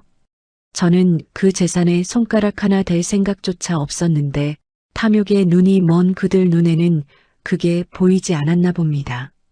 명절이 다 끝나고 겨우 설거지를 마치고 나오면 시어머니는 어김없이 제 등 뒤에 대고 가시 돋친 한마디를 얹었습니다. 얘야, 너는 애들 단속을 집에서 어떻게 하길래 애들이 저렇게 기가 죽어 있니? 내 남편이 밖에서 길을 못 펴고 저러고 도는 것도 다 내 기가 너무 세서 그런 거다. 저는 아이들 앞에서 절대 눈물을 보이고 싶지 않아 허벅지 안쪽을 손톱으로 꼭 눌러 피가 나도록 참아냈습니다. 어린 자식들은 그 숨막히는 분위기를 고스란히 느끼며 명절 내내 눈치를 보았고 그 기죽어 눈치 보는 아이들의 모습을 보는 게 시댁 식구들의 구박보다 몇백 배는 더 가슴 아팠습니다. 그렇게 지옥 같은 몇 년이 흘렀습니다. 가계부를 펼쳐보면 매달 처참한 마이너스였습니다. 아이들 학원은 하나씩 끊어야 했고 겨울 외투도 작년에 입던 작아진 옷을 그대로 입혔습니다. 그러면서도 남편은 여전히 곧 대박 날 테니 기다려라라는 말만 주문처럼 반복했습니다. 이혼이라는 단어가 목구멍까지 차오를 때가 한두 번이 아니었습니다. 하지만 그럴 때마다 눈에 밟히는 아이들 얼굴이 먼저 떠올랐어요. 한부모 가정이라는 낙인이, 내 자식들이 세상에서 받을 상처가, 그리고 제 실패한 결혼이 두려웠습니다. 그렇게 저는 미련하게 참고 또 참으며 언젠가는 나아지겠지 하는 신락 같은 희망의 끈을 붙잡고 하루하루를 간신히 버텨내고 있었습니다. 아이들이 중학교에 들어갈 무렵이었습니다. 그날은 남편이 차를 두고 외출한 날이었어요. 차 안이 너무 지저분해 보이기에 잠깐 청소나 해두어야겠다 싶어 차 문을 열었습니다. 발민 매트를 털어내고 뒷좌석에 굴러다니던 과자 봉지를 주워 담다가 마지막으로 앞 좌석 콘솔 박스를 열었습니다. 그 안에 낯선 핸드폰 하나가 덩그러니 놓여 있었습니다. 처음엔 그냥 오래된 공기계인가 싶었습니다. 그런데 그걸 손에 쥐는 순간 왠지 모르게 가슴이 불길하게 두근거리기 시작하더군요. 집으로 들고 들어와 충전기를 꽂고 전원을 켰습니다. 화면이 켜지기가 무섭게 알림음이 연달아 요란하게 울려댔습니다. 비밀번호 잠금조차 걸려있지 않은 폰이었습니다. 덜덜 떨리는 손으로 화면을 넘겼어요. 메시지 목록을 여는 데는 채 1초도 걸리지 않았지만 그 고작 1초라는 시간이 제 인생을 완전히 둘로 갈라놓고 말았습니다. 차마 제 눈으로 직접 읽고도 믿을 수 없는 제 입에 담기조차 부끄러운 내용들이 가득 차 있었습니다. 이름도 모르는 낯선 여자와 오간 메시지들이 날짜 별로 차곡차곡 쌓여 있더군요. 차라리 거기서 멈췄으면 그나마 나았을지도 모릅니다. 핏기가 가시는 손으로 계속해서 화면을 넘겼습니다. 그러다 문득 낯익은 이름들이 제 눈에 콕 박혔습니다. 오래 알고 지낸 제 지인들과 나눈 대화방이었습니다. 그 대화들은 오래된 것도 있고 최근에 나눈 대화들도 있었어요. 차마 멋지 않는 숨을 몰아쉬며 내용을 열어보니 아내가 급하게 쓸 돈이 좀 생겼는데 잠깐만 빌려줄 수 있냐는 문자들이었습니다. 제 이름을 팔아가며 저 몰래 적게는 몇십만 원, 많게는 몇백만 원씩 돈을 빌리고 다닌 기록이 고스란히 남아 있었던 겁니다. 그제야 왜 가끔 친구들이 제게 연락해 요즘 어떻게 지내? 별일은 없지? 하며 조심스럽게 안부를 물어왔는지 온전히 이해가 가더군요. 저는 아무것도 모른 채 그저 응, 나 잘 지내 하고 바보처럼 웃으며 대답했었는데 그 고마운 친구들은 이미 제 남편이라는 인간에게 돈을 뜯긴 상태였던 겁니다. 순간 온몸의 피가 거꾸로 역류하는 것 같았습니다. 핏기가 싹 가신 얼굴로 남편이 돌아오기만을 기다렸습니다. 그날 밤 외출을 마치고 돌아온 남편이 현관문을 열고 들어서는 순간 저는 그 핸드폰을 남편의 얼굴 앞에 그대로 내던졌습니다. 이게 뭐야? 이 핸드폰 속에 있는 사람, 당신 맞지? 아, 이거 내 거 아니야. 아는 형이 차에 잠깐 두고 간 건데 당신은 왜 남의 물건에 함부로 손을 대고 난리야? 아는 형 거라고?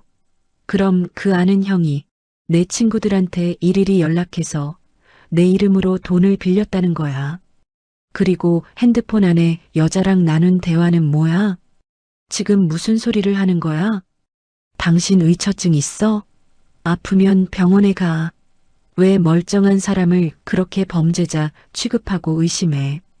인간이 어쩌면 저럴 수 있는지 끝까지 눈 하나 깜빡하지 않더군요. 오히려 적반하장으로 저를 미친 사람 취급하며 몰아갔습니다. 그 뻔뻔한 얼굴을 보는데 온몸에 치가 떨렸습니다. 더 따지고 싸우다가는 제가 먼저 쓰러질 것만 같았고 무엇보다 방 안에 있는 아이들이 이 얘기를 듣고 상처받을까봐 두려웠습니다. 저는 그저 거실 바닥에 주저앉아 입을 틀어막고 소리 없이 우는 것밖에는 할 수 있는 게 없었습니다. 다음 날 남편은 제 얼굴을 볼 낯이 없는 건지 아니면 제가 또다시 따져 물을까봐 겁이 난 건지 아침 일찍부터 집을 나가버렸습니다. 이대로는 도저히 안 되겠다 싶어 지푸라기라도 잡는 심정으로 시어머니께 전화를 걸었습니다. 수화기를 들고 눈물을 왈칵 쏟아내며 있는 그대로의 일을 다 말씀드렸습니다. 제발 어머님 아들 좀 말려달라고 이게 도대체 무슨 말이 안 되는 일이냐고 울부짖었죠. 처음에는 시어머니도 조금 당황하시는 것 같았습니다. 그런데 제 이야기를 차분히 다 들으시더니 이내 수화기 너머로 돌아온 말은 저를 사정없이 짓밟았습니다.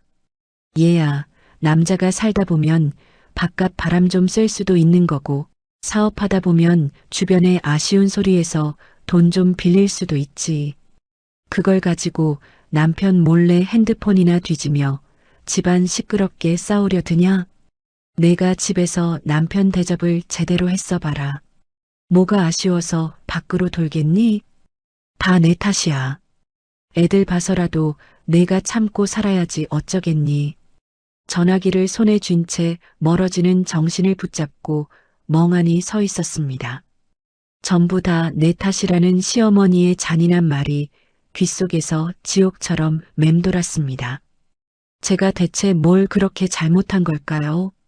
새벽에 쓰러지듯 일을 끝내고 들어와 잠깐 눈만 붙인 채 아이들 아침밥을 챙기고 온종일 알바를 뛰고 남편 밥상을 차려놓고 기다린 게 죄인 걸까요? 남편이 바람을 피우고 저 몰래 제 지인들에게 돈을 빌린 것을 눈으로 직접 확인했는데도 그게 다 제 내조 부족이라는 소리를 들어야 했습니다. 그 악몽 같은 사건 이후로 남편은 오히려 더 당당해졌습니다. 제가 의심하거나 추궁하려 들면 어김없이 당신 정신과 가봐라. 의처증 있는 거 아니냐? 혹은 왜 맨날 죄 없는 나를 나쁜 사람으로 만들지 못해 안달이냐? 라며 저를 미친 사람으로 몰아세웠습니다. 시댁 식구들도 한결같았습니다. 철저하게 남편 편에 서서 저를 예민하고 기가 세서 남편 기죽이는 며느리로 완전히 굳혀갔습니다. 그 비참한 무렵부터 저는 제 판단을 스스로 의심하기 시작했습니다. 정말 내가 너무 예민한 걸까? 내가 남편을 벼랑 끝으로 너무 몰아붙이는 걸까? 지금 돌이켜 생각하면 그게 전형적인 잔인한 가스라이팅이었는데 그때의 저는 그늪 같은 함정 안에 완전히 갇혀버렸던 겁니다. 외딴 섬에 홀로 버려진 것처럼 숨을 쉬어도 쉬는 것 같지 않은 흑백의 날들이었습니다. 그렇게 저는 또 미련하게 참아냈습니다. 아이들이 아직은 너무 어리니까 조금만 더 크면 내가 어떻게든 손을 쓸 수 있을 거라고 그 서글픈 말만 주문처럼 되뇌며 하루하루를 간신히 버텨내고 있었습니다. 아이들이 중학교를 마치고 고등학교에 올라갈 무렵이었습니다. 그 기나긴 세월이 흐르는 사이에도 남편이라는 인간은 변한 게 단 하나도 없었습니다. 여전히 이 사람 저 사람 만나러 밖으로만 돌며 이번엔 진짜 된다, 대박이다라는 철없는 말만 반복했고 저는 여전히 새벽 식당 알바와 오후 마트 파트타임을 병행하며 세 식구의 생계를 온전히 혼자 힘으로 떠받치고 있었습니다.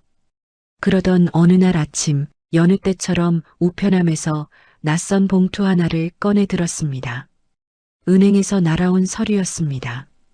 처음에는 그저 흔한 대출 광고 우편물인가 싶어 무심코 봉투를 뜯었다가 저는 그 자리에서 손이 그대로 굳어버렸습니다.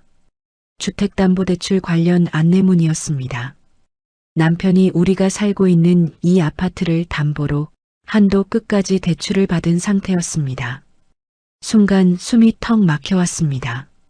결혼할 때 친정과 시댁의 도움으로 작은 대출을 끼고 샀던 집이었지만 그동안 제가 피땀 흘려 악착같이 일해가며 겨우 부어온 제 영혼과도 같은 집이었습니다. 저는 정말 아무것도 몰랐어요. 남편이라는 사람이, 한 가정의 가장이라는 사람이 어떻게 아내한테 한마디 상의도 없이 대출을 받을 수 있나요? 떨리는 손으로 남편에게 전화를 걸었습니다. 여보, 이게 다 뭐야? 당신 집 담보로 대출 받은 거야? 그거 당신한테 말하려고 했는데. 이번에 진짜 확실한 투자를 알아냈어. 코인이라는 게 있는데 이번엔 정말 판이 달라. 나 한 번만 믿어봐. 한 번만 믿어봐. 당신이 그 말을 나한테 도대체 몇 번이나 했는지 알아. 그리고 집을 담보로 대출받는 일을 왜 나한테 한마디 말도 없이 해? 당신한테 말하면 또 덮어놓고 지금처럼 반대부터 할 거잖아. 이번엔 진짜라니까? 금방 대박 내서 돈 벌어 갚으면 될 거 아니야. 적반하장으로 소리를 지르며 끄는 휴대폰을 가만히 바라보다 저는 거실 바닥에 그대로 주저앉아 버렸습니다. 앞으로 매달 날아올 대출 이자를 머릿속으로 계산하는데 눈물이 눈앞을 가리며 걷잡을 수 없이 쏟아졌습니다. 제가 몸이 부서져라 뼈 빠지게 번 돈으로 겨우겨우 지켜온 내 집이었습니다. 이제 내 자식들과 누울 그 마지막 보금자리마저 위태로워진 것입니다. 예상은 단 한치도 틀리지 않았습니다. 주식과 코인은 얼마 지나지 않아 처참한 손실로 돌아왔고 대출 이자는 고스란히 남은 채 남편의 손에서 그 큰 돈은 흔적도 없이 사라졌습니다. 매달 이자 고지서가 날아올 때마다 제 가슴은 시커멓게 무너져 내렸습니다. 그해 가을 고등학교 3학년이 된 큰아이 하빈이가 밤늦게 집으로 돌아오던 날이었습니다. 학교 선생님들이 모두 전국 상위권 대학 진학을 장담할 정도로 참 똑똑하고 기특한 아이였습니다.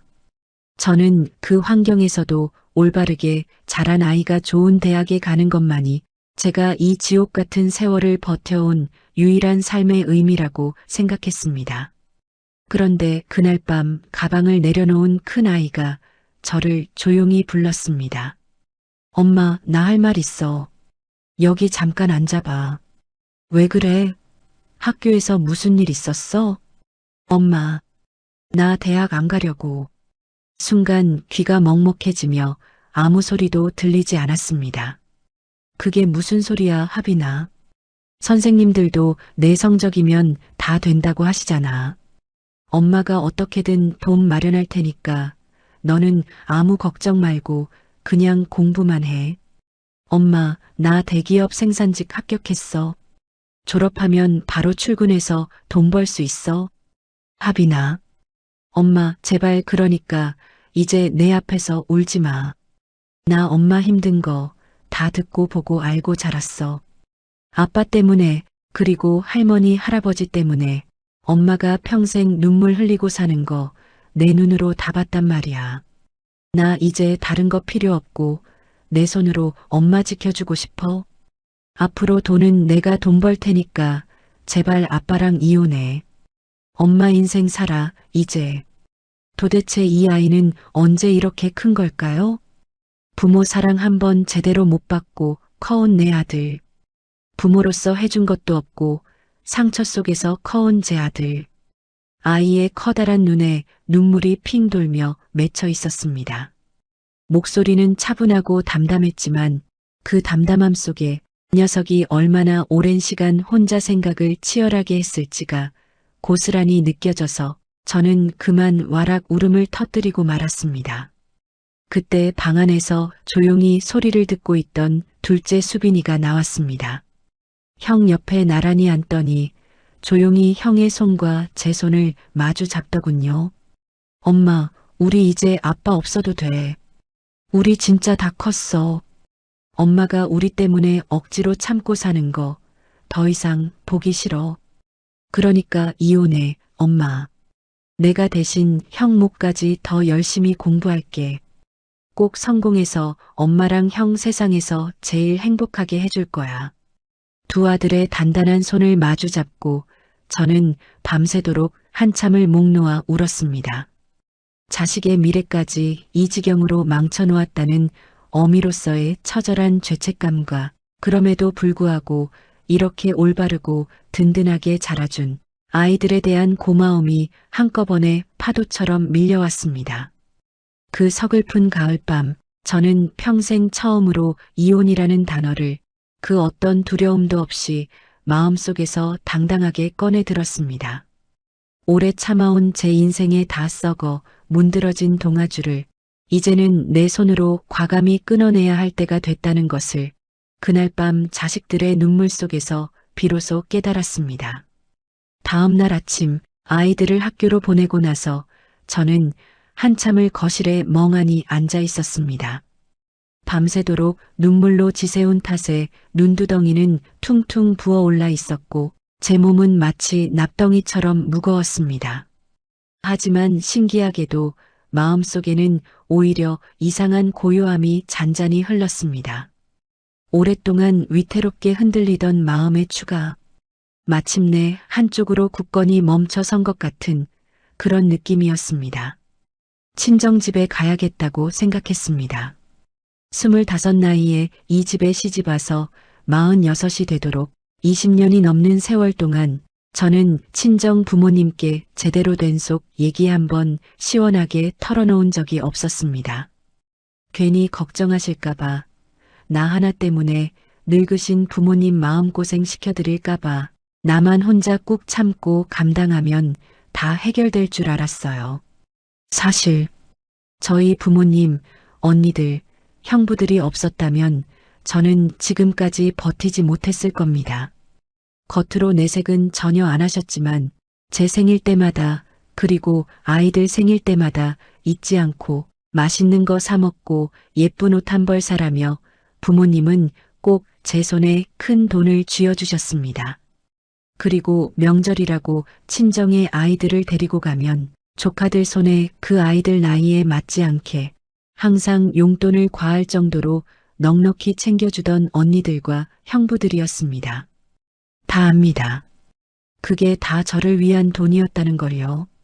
그저 안쓰러운 딸이, 동생이, 처제가 조금만이라도 덜 힘들었으면 하는 애틋한 마음이었을 겁니다. 남편이 지난 20년간 저 몰래 친정에 돈을 더 빌렸다는 것쯤은 그분들에게 말할 필요도 없는 기정사실이었습니다. 그래서 더 악착같이 버텼습니다. 그 고마운 가족들의 배려와 인내의 끝이 결국 제 이혼이라는 비극이고 싶지 않아서요. 비록 그 미련한 버팀이 제 가족들에게는 더 큰 상처가 되었겠지만요. 제 이기심에 미련한 침묵이 지난 날 제 가정뿐만 아니라 소중한 친정 가족들까지 힘들게 했다는 사실이 이제야 끝내 가슴에 사무치도록 아파옵니다. 버스를 타고 늘 익숙했던 친정집 골목 앞에 내렸을 때 어쩐지 발걸음이 쉽게 떼어지지 않았습니다. 막상 대문 앞에 서니 도대체 무슨 말부터 꺼내야 할지 몰라 한참을 서성거리며 망설였습니다. 떨리는 손으로 초인종을 누르자 이내 어머니께서 문을 열고 나오셨어요. 엄마는 저를 보시더니 대뜸 제 이마에 손을 얹으시며 다급하게 물으셨습니다. 진아야, 너 얼굴이 왜 이래? 어디 많이 아픈 거야? 그 따뜻한 한마디에 참았던 눈물이 왈칵 쏟아져 버렸어요. 문턱을 제대로 딛기도 전에 저는 엄마 품에 안겨 어린아이처럼 엉엉 울음을 터뜨렸습니다. 엄마는 아무 말 없이 저를 다독이며 거실 소파에 앉히셨습니다.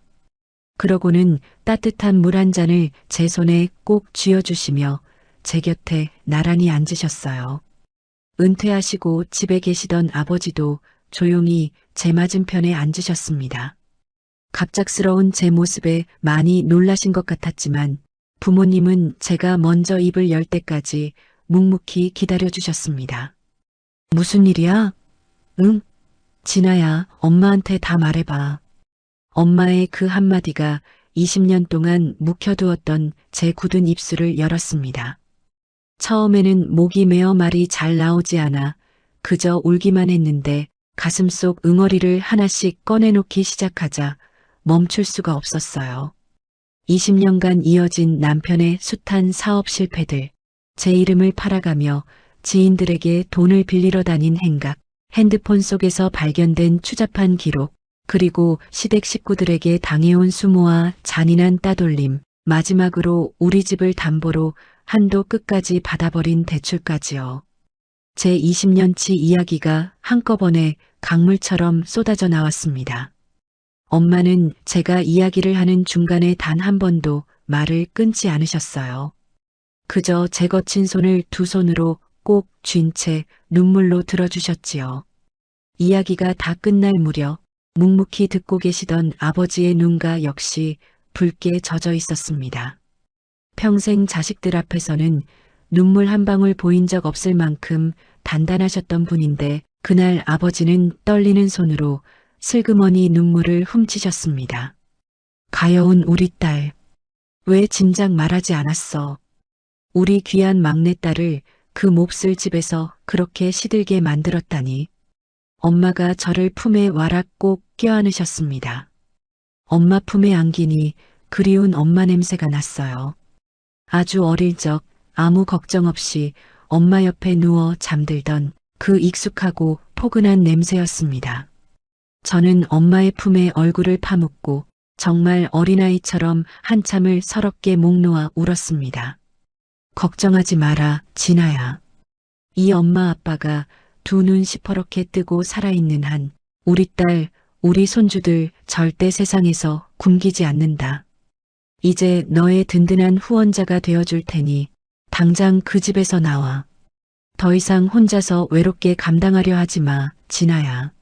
아버지는 그날 평생 처음으로 제 남편에 대한 속마음을 담담히 드러내셨습니다. 진작부터 낌새가 이상하다 싶었어. 근데 내가 통 내색을 안 하니까 차마 먼저 말을 못 꺼냈지.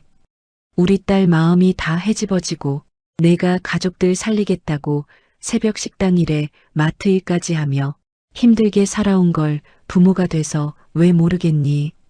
그저 내가 버티다 못해 먼저 손 내밀어 주기를 기다렸고 남편이 미워도 자식들 생각해서 참고 사는구나 싶어 틈틈이 힘들 때마다 조금씩 도와주자 마음먹고 있었다.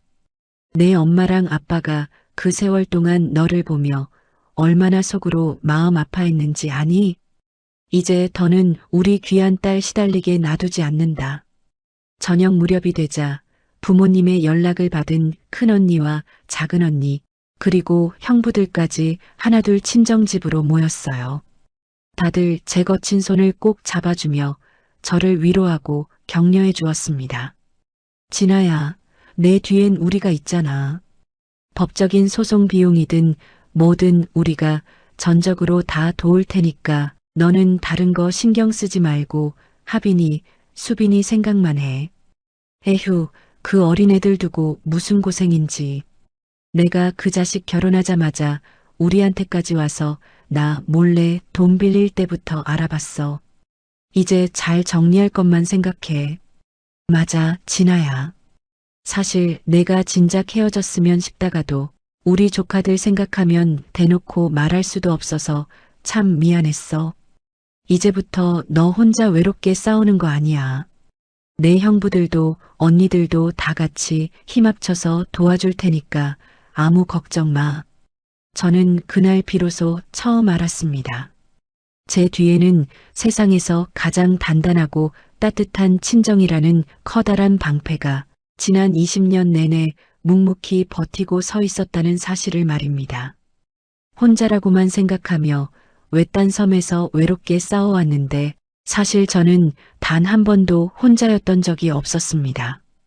그저 제가 미련하게 스스로 혼자의 길을 자처했을 뿐이었습니다. 친정집 대문을 나서는 발걸음은 들어올 때와는 완전히 달라져 있었습니다. 몸은 여전히 천근만근 지쳐 있었지만 제 가슴 속에는 오랫동안 잊고 살았던 불꽃 같은 무언가가 단단하게 생겨나 있었습니다. 두려움과 겁이 싹 사라진 자리에 오직 자식들을 지키겠다는 결심이 가득 들어찬 느낌이었습니다. 이제 제 인생에 더 이상 무서울 것은 아무것도 없었습니다. 친정집 문을 나서던 그날 저녁 버스를 타고 집으로 돌아오는 내내 창밖을 멍하니 바라보았습니다. 너무 많은 생각이 한꺼번에 밀려와서 오히려 아무것도 느껴지지 않는 것 같았습니다. 현관문을 열고 들어서자마자 거실 소파에 누워있던 남편이 고개를 돌렸습니다. 어딜 이렇게 싸돌아다녀? 밥은? 배고파 죽겠는데. 그 말을 듣는 순간 저도 모르게 피식 웃음이 나왔습니다. 허탈해서 나온 웃음이었어요. 20년 동안 저는 아무리 몸이 아파도 마음이 무너져도 어김없이 밥상을 차렸습니다. 그게 제 몸에 각인된 습관이었으니까요. 하지만 그날은 달랐습니다. 나 오늘 힘들어. 당신이 알아서 챙겨 먹어. 그 말을 남기고 방으로 들어가 문을 닫았습니다. 남편이 뭐라고 소리를 질렀지만 이불을 뒤집어 쓰고 꼼짝하지 않았습니다. 이상하게도 죄책감 대신 가슴 한편이 묘하게 후련했습니다. 그날 이후 저는 조용히 움직이기 시작했습니다. 서랍 깊숙이 보관해 두었던 핸드폰 사진들, 지인들에게 돈을 빌린 기록들, 하나씩 꺼내 정리했습니다. 언니들이 남편에게 돈을 빌려주고 갚지 않은 내역도 다시 확인한 뒤 이혼 전문 변호사를 찾아갔습니다. 변호사는 서류를 살펴보더니 말했습니다.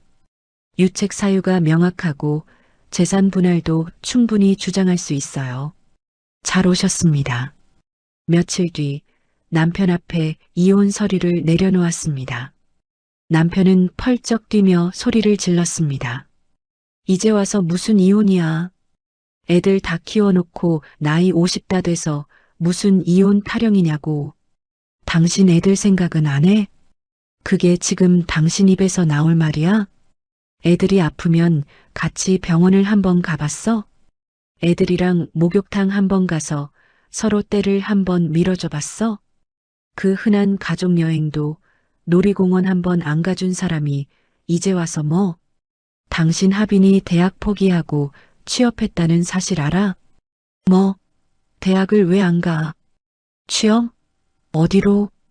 애들 아빠라는 사람이 자식이 취업을 했는지 대학을 왜 포기했는지도 모르면서 뭐?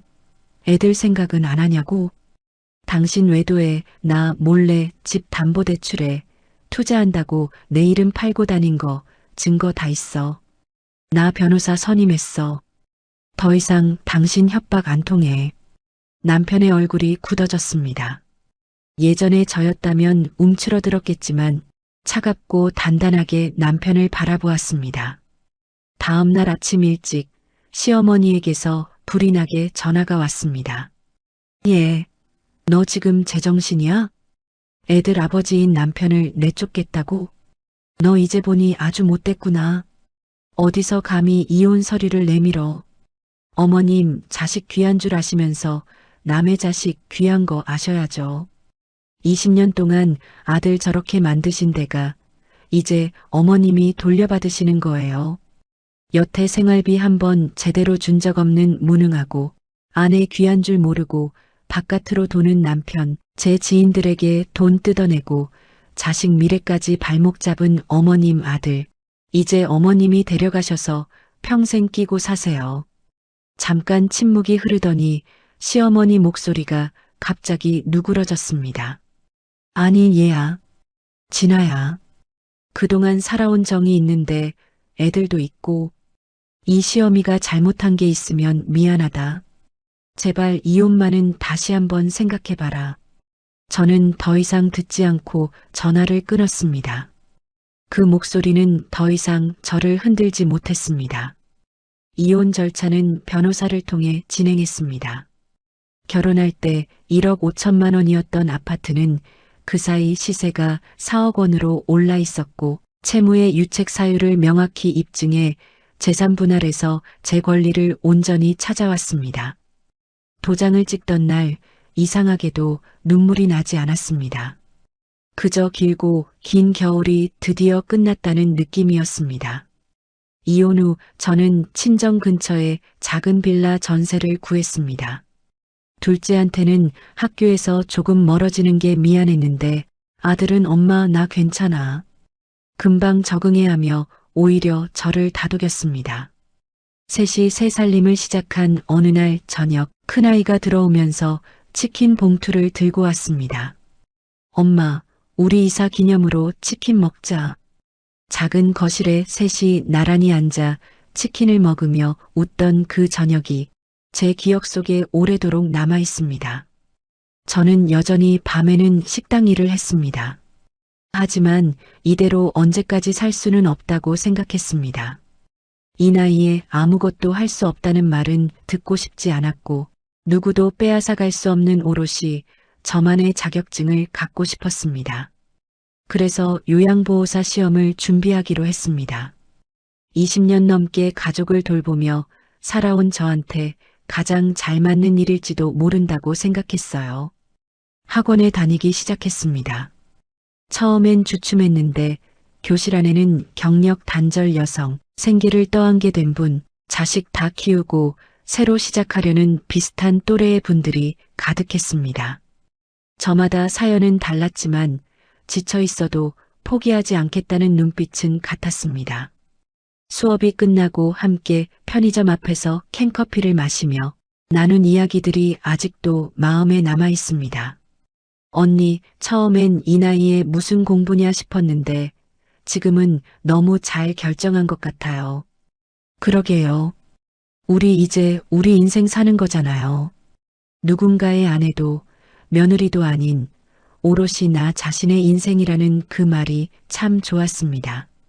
밤에는 식당 일을 마치고 돌아와 졸음을 쫓으며 교재를 펼쳤습니다. 책상 앞에 앉을 때마다 이상하게 설레었습니다. 누군가의 눈치나 허락을 구하지 않아도 되는 오로지 저를 위한 공부였으니까요. 가끔 휴무인 날에는 두 아들과 동네 식당에서 외식을 했습니다. 셋이 나란히 앉아 삼겹살 가득 올린 불판 앞에서 웃음이 터져나오는 그 시간이 세상 어떤 것보다 소중했습니다.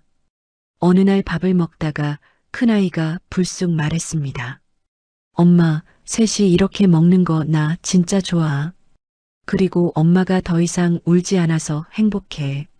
엄마도 지금이 엄마 인생에서 제일 행복해. 짧은 대화였지만 저는 그 말을 오래 마음에 담아두었습니다. 인생을 살아보니 깨달은 것이 있습니다.